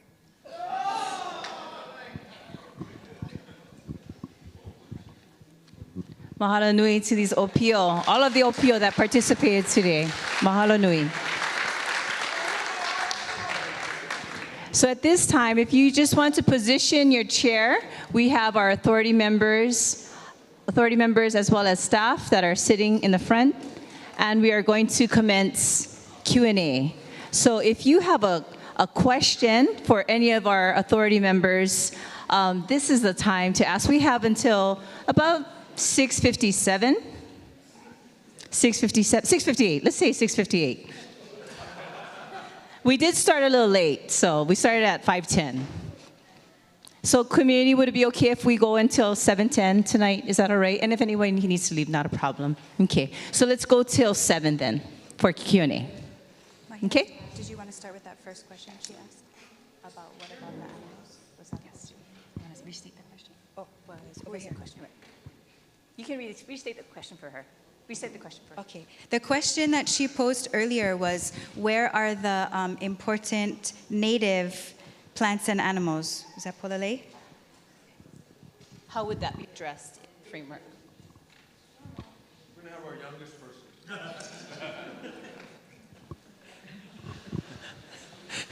Good job. You know, that's actually very important. I think sometimes that's something in the language, and in my time working with Mauna Kea issues and such too, I pose the same question a lot. Because as we know, it's mentioned many a times through different chants and such too, but I can recall in the Ko'ihonua of Kauikeauli when it speaks about the Ohua Wakea. The Ohua, it's like the clan or the group that's supporting that ali'i, the Ohua. That Ohua is all those unique species that live outside of that realm of Papawalinu'u, that are up in that higher atmospheric realm, that are such unique creatures, plants and animals and such, that cannot come down from that realm. That Ohua belongs up there. So I think perhaps, yes, what we have to look at is language that, because we tend to use quite often, and it's a word I actually don't like, when we use resources, because that's already just creating the thought that it's just there for our consumption. But that they are natural, like we know as they're people, they're ohana. Yeah, so ohana is the forefront too. So I would say that, yeah, that's definitely something we get to look at to ensure that we're not just talking about like the water as a resource or the mountain as like a platform for things to be used for functions, but it's actually a habitat that's very essential, that needs to be incorporated in there too. That it's not only about the human use, but because we can live down here, they cannot come down. That is their one and existing place in all creation. So I really want to emphasize, yes, we need to include the language that specifies the other things that require that space to be as it needs to be. So mahalo. Boy, you went right to it, and really, are we glad we had the OPO here tonight? They did an awesome job, so mahalo. It's one of the biggest challenges that we have. When you look at changes we're trying to make, and again, first draft we're not getting there, but I think like a canoe, you got to keep moving slowly, to change from an anthropocentric, human-centered approach to something that considers all life. That is when you look at government systems, elected by people, voters, and so forth, they want to put kind of people in the middle. They think they're doing a good job. That's a good thing. But if people are there in a way that really subvert or do not follow the kanawai, then it becomes problematic. So we got to take that desire to kind of be people first and put those larger life systems first. And that's not easy. But your advice and counsel is really valuable, because to keep trying and to change it and make them there. We totally align with the values. Mahalo. Mahalo nui. Other questions? Kalehua will bring the mic to you. If you have a question, just go ahead and raise your hand.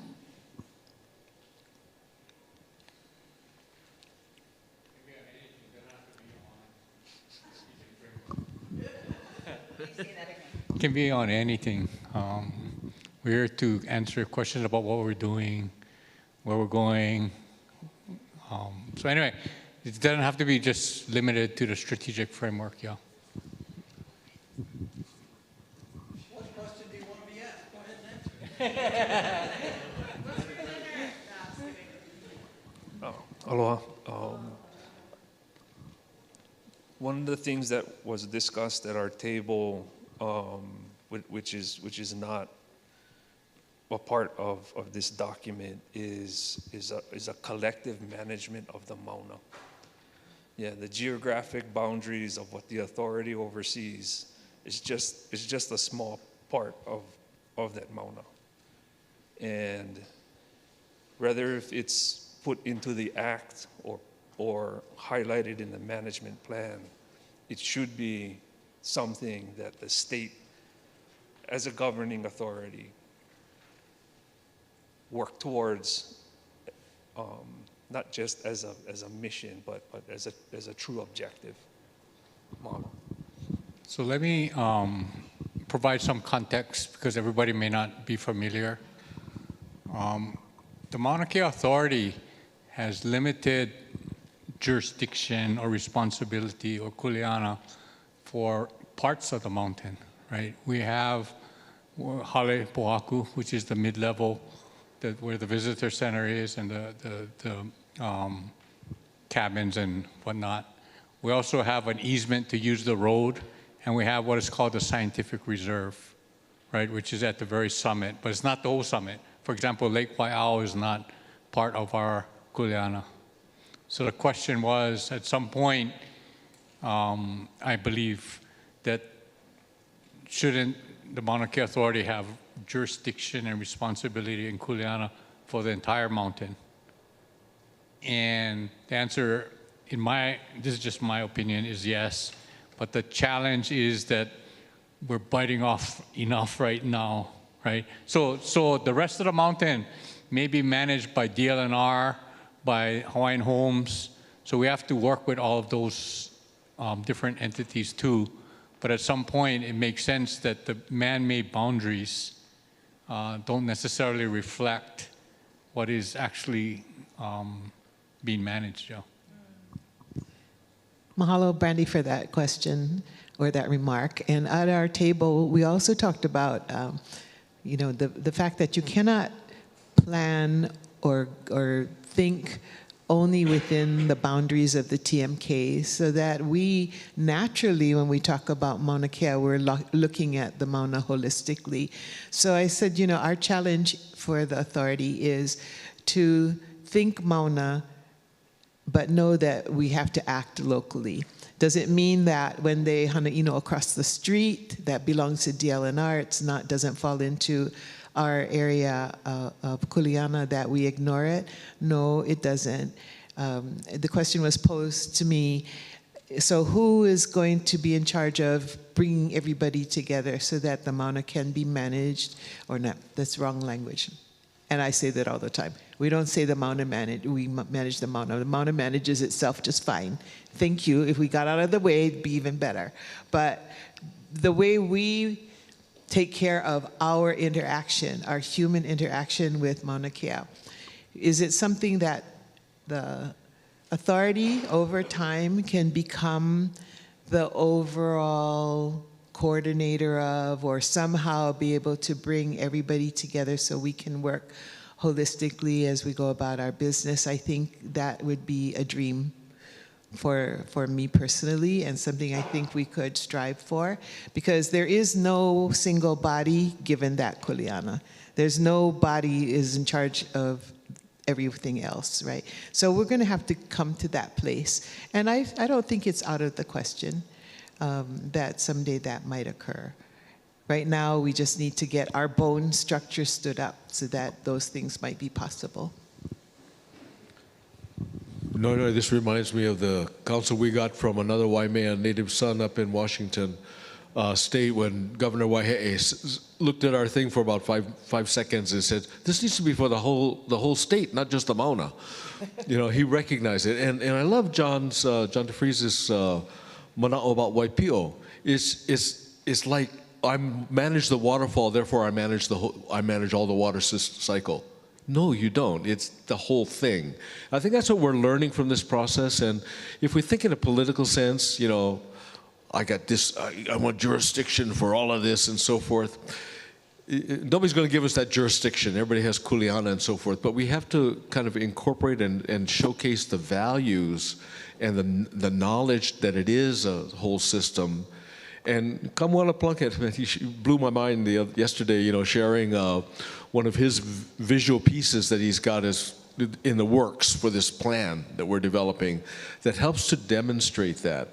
And so it tells me that when we're done with this, it's not just about MKSOA, you know, the part of the system that we manage, but we need to communicate to other system managers, other, you know, whether it's DLNR or, you know, whoever it is, what we're learning from this process, that it is a whole system. And you break it in one part, it's going to help, it's going to influence other parts adversely.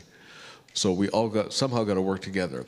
And that's kind of why we feel the weight of this work, yeah? I mean, because it's an opportunity to change a mindset of land and aina and management and people relationship with aina that is kind of unprecedented. And so we're going to try our best because it's so important. We have time for 2 brief questions. Wonderful. One here and then one here. Please go ahead first, and then you'll be a final question. So, aloha, everyone. So, you know, I sat here and I thought about some of the circles I stand in.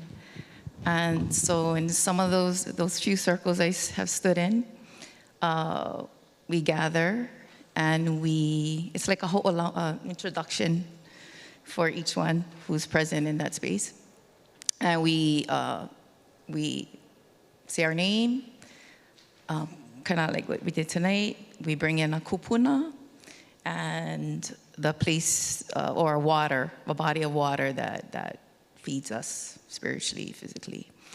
And so it made me think about your group.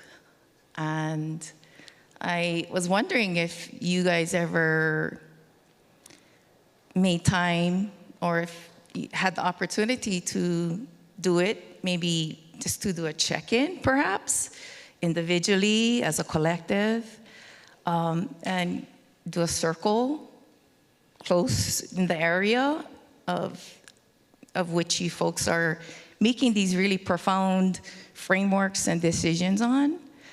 And yeah, I was wondering if you guys ever get a chance to do that. And then the mauna, right, leading, I still feel like it should be number 1, the kanawai, mauna leading, and those messages come through. And if 1 or 2 of you want to share what that message that came to you in that space of gathering. Mahalo. I'll just share a little bit. One of our first meetings was actually up in the mountain. And we actually went to Oahu at Pu'uhuluhulu. We came together as a team. We offered our leo, we offered our ava, and we acclimated just like we do as family and as kanaka of this aina. There wasn't anything that was different about how we did that. And then we went to Halepohaku, and we spent time there. Our first conversation was there on the mountain. And it was inspirational because we all had to figure out how to adjust. In our own personal ways, we all had different ways that we needed to adjust to the elevation, to the altitude. And even if we spent time in our own respective families, in our own respective practice, there was an adjustment that needed to happen. And what was profound about that was that each of us had to adjust in ways that we were not accustomed to potentially. And we have the capacity to be kama'aina now to Pu'uhuluhulu, but going up a couple 1,000 feet is different. But what is profound about that, and I leave this and then somebody else, what is profound about that is that that was us getting comfortable to one another as well, right? And it was us getting comfortable to the weight of the mountain, the weight of Mauna Kea in that setting. It was also us getting familiar to the work that happens every day on the mountain, the things that we cannot see. Uncle talked about that. There's many, many things about what is happening right now via CMS and UH and everything, and everyone that's there, that is taking place that we don't even know. And the work from my waha to this wahi is for the good. And so I would share that. There's other thoughts about that, I know for certain.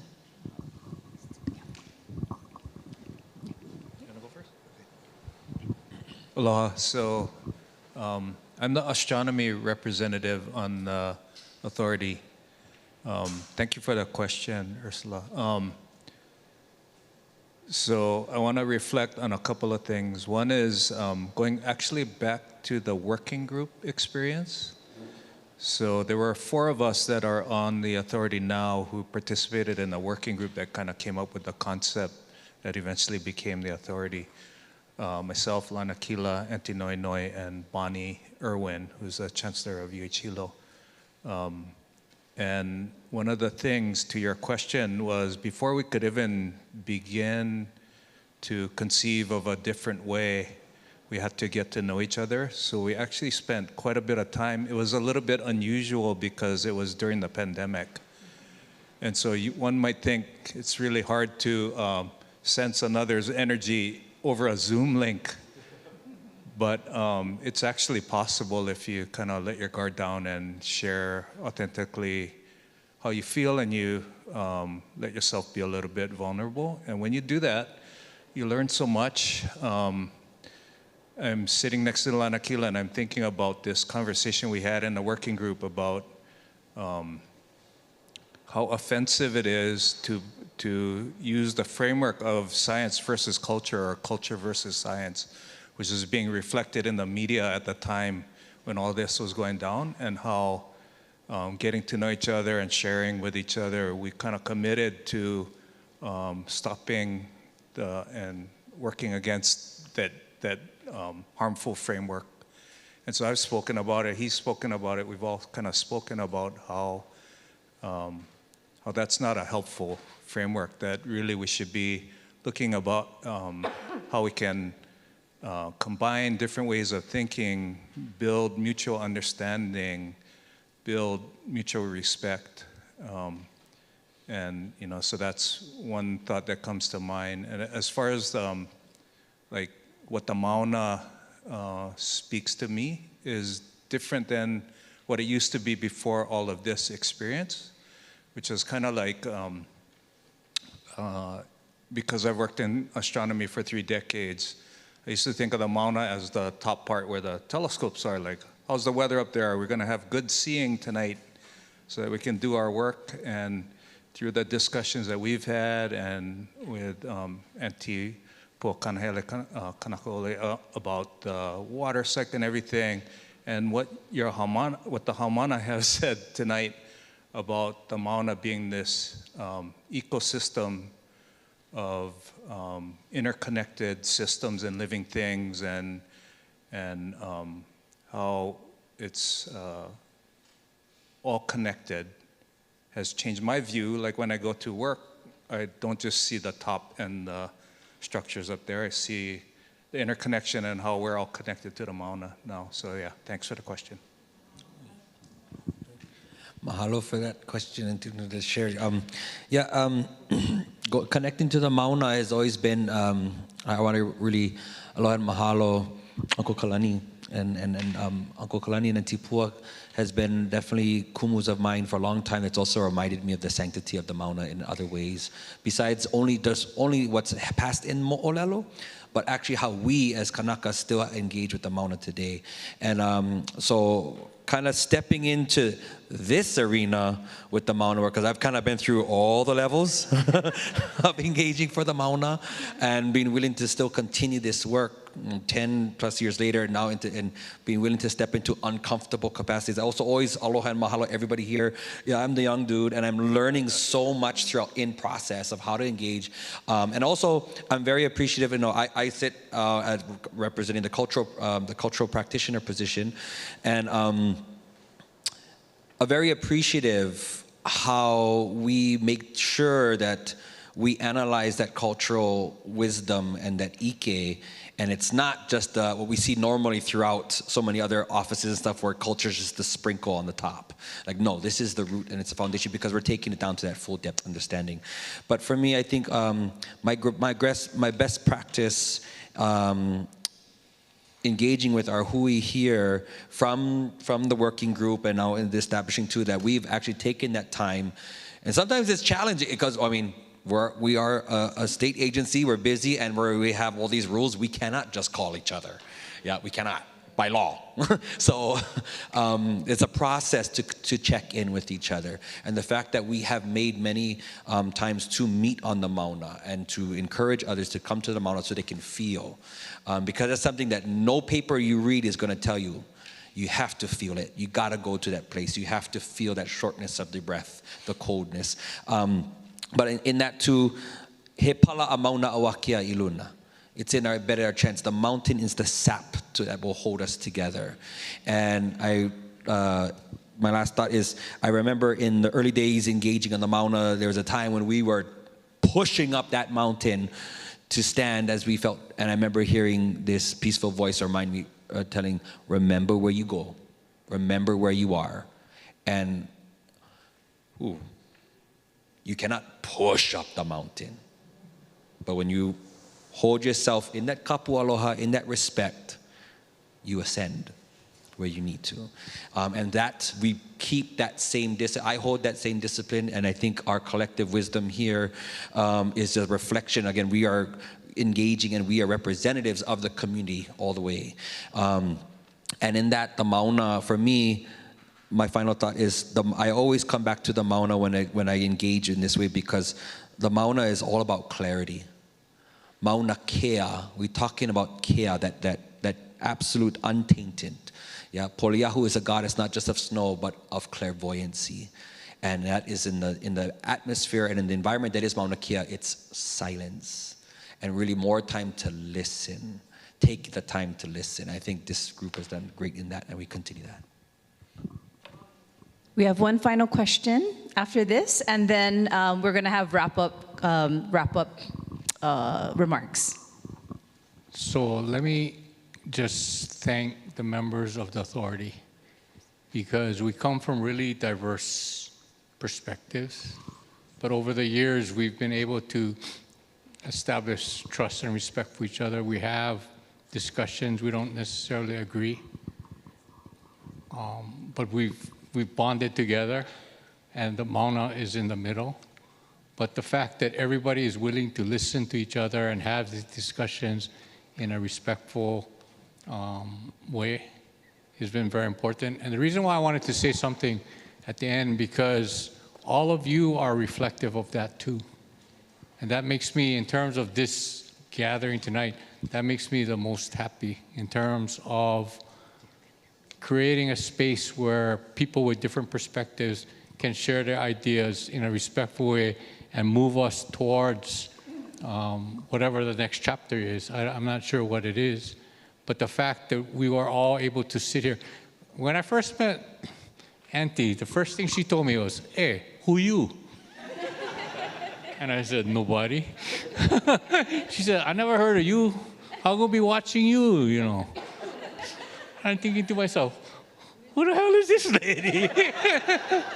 But over the years, we talk to each other almost every day.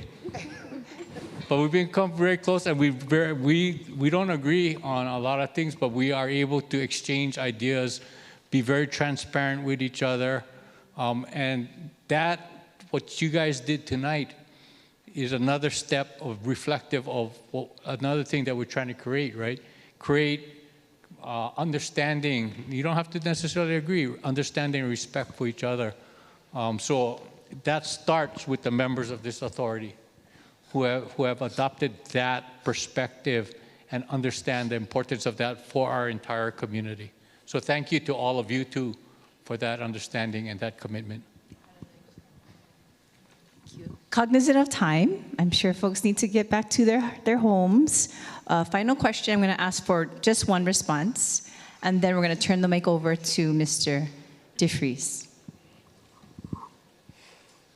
So I was 2 years old when the first arrest happened on Mauna Kea. So I really want to ask this question: is the TMT still being planned on being built?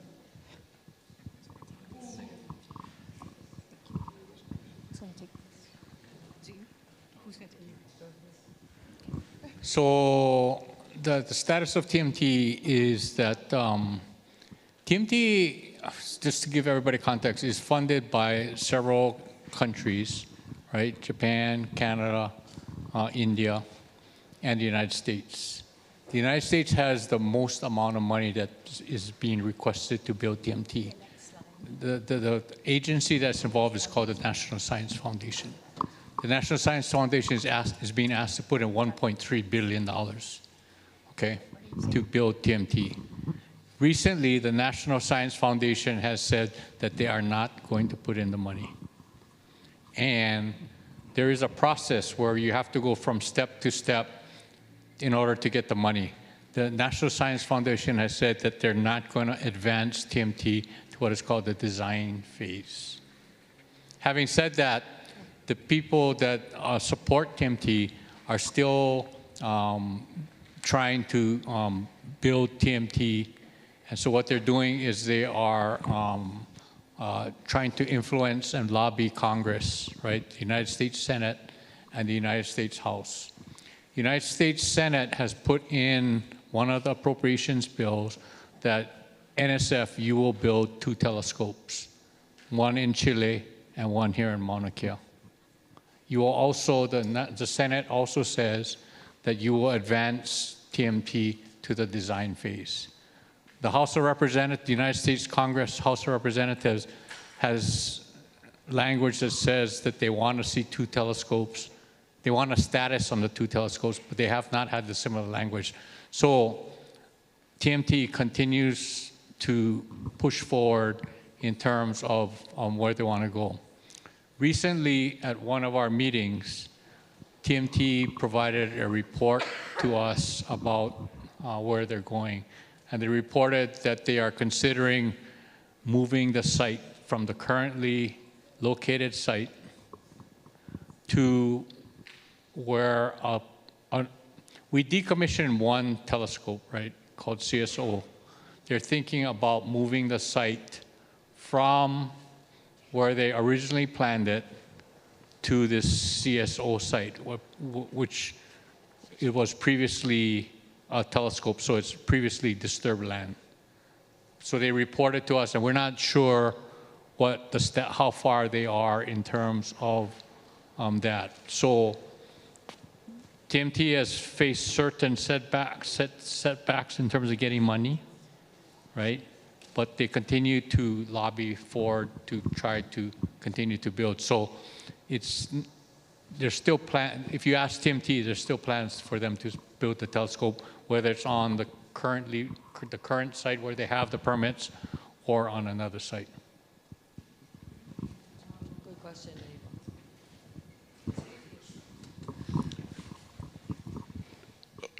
Mahina, you have the last slide. You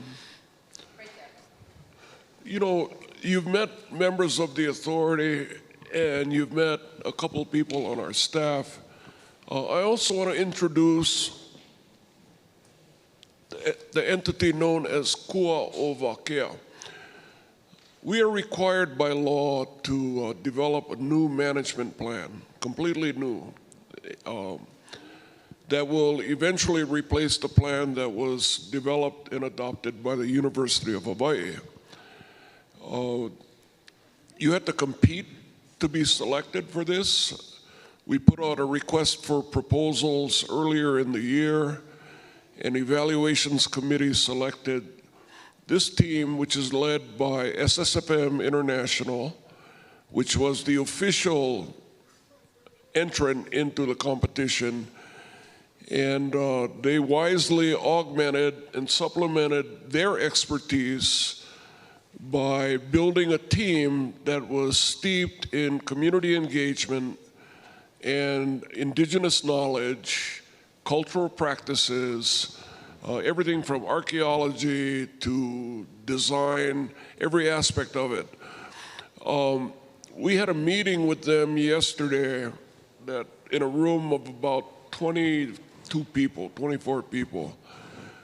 It struck me because I've been around long enough to know that that gathering was really unprecedented in terms of the scale of this project, the significance historically to what happens on Mauna Kea, and the expertise that is needed that oftentimes is not invited in. And here you have different disciplines, different expertise, and all weighing in for the betterment of Hawaii, for the protection and betterment of Mauna Kea. And so, members of Kua'uwakea who are here, will you please stand and just be recognized? Mahina, Kalani Flores here, Kamuela, yeah, and April, yeah, Lala's there. And so it is a incredible honor to be working with them as well. In closing, I want to go back to a couple of things to finish this evening out. And first of all, by thanking you for making the time. You know, we arrive at this individually for different reasons, right? And so, given the importance and the magnitude of this responsibility, we each are relying on the spiritual training and the cultural training that we received in our own families, okay? And so I find myself spending increasing amount of time in silence.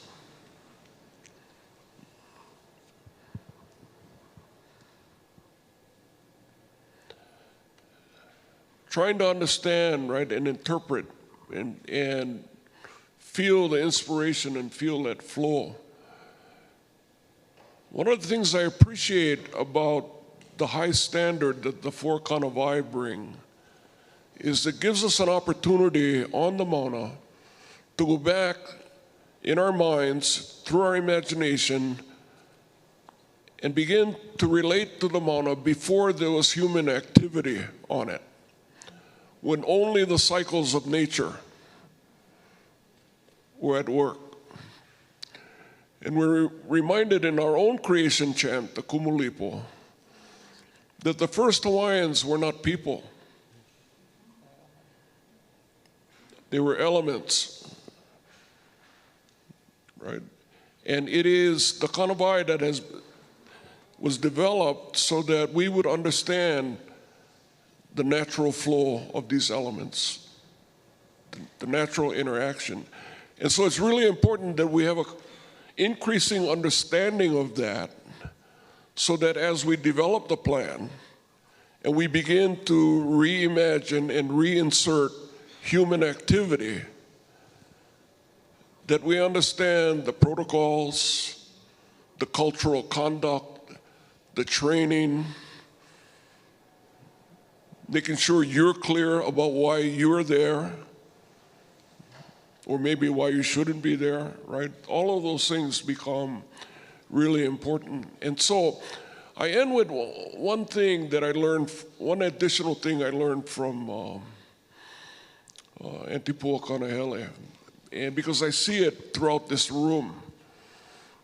And it was back in 2001, I was facing a career opportunity, and she said to me, and that opportunity was on Aina that had my ohana buried on it too. And she listened to me a little while, and then she said, "Koho ia, koho ia." Right? John, you think you have a choice to make, but underneath the choice already made, koho ia.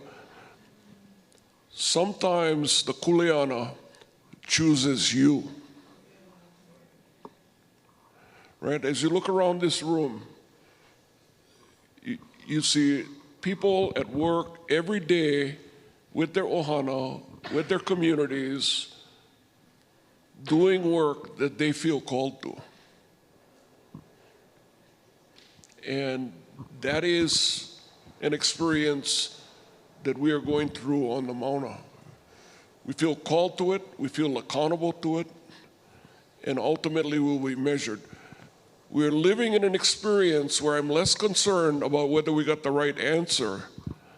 I'm more concerned about, are we asking the right questions? Because if we start asking the right questions, the answers will reveal themselves naturally. So again, tonight, your presence has uplifted all of us to the haumana. You way up past your bedtime, so, but your contribution is immeasurable. What you did tonight to this room speaks to what the future of Moko Keawe will be. So thank you.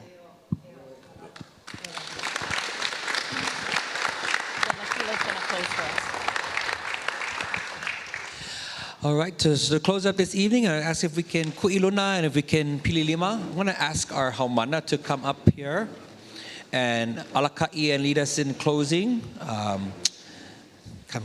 Okauola, yeah. Everything that we speak of tonight is to support the staff of life, to support the akua that support our lives, to be that backing and support, and that we are putting our best foot forward, putting our best efforts forward to ensure that that life cycle continues.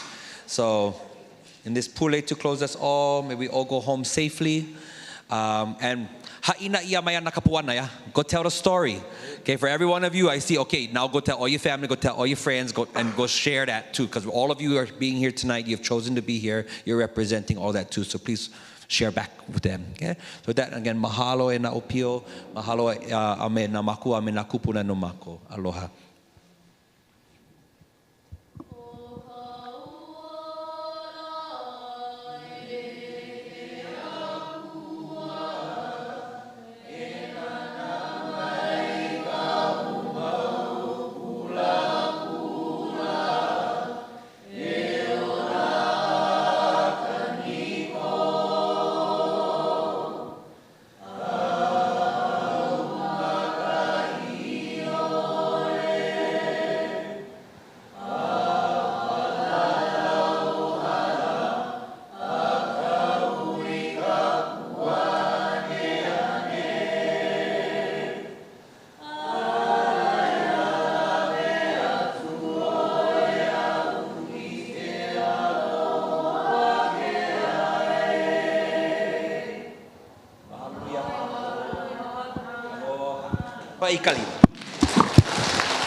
Beautiful. There's lots of cookies to take home. Please help us. And please help with chairs. We know how.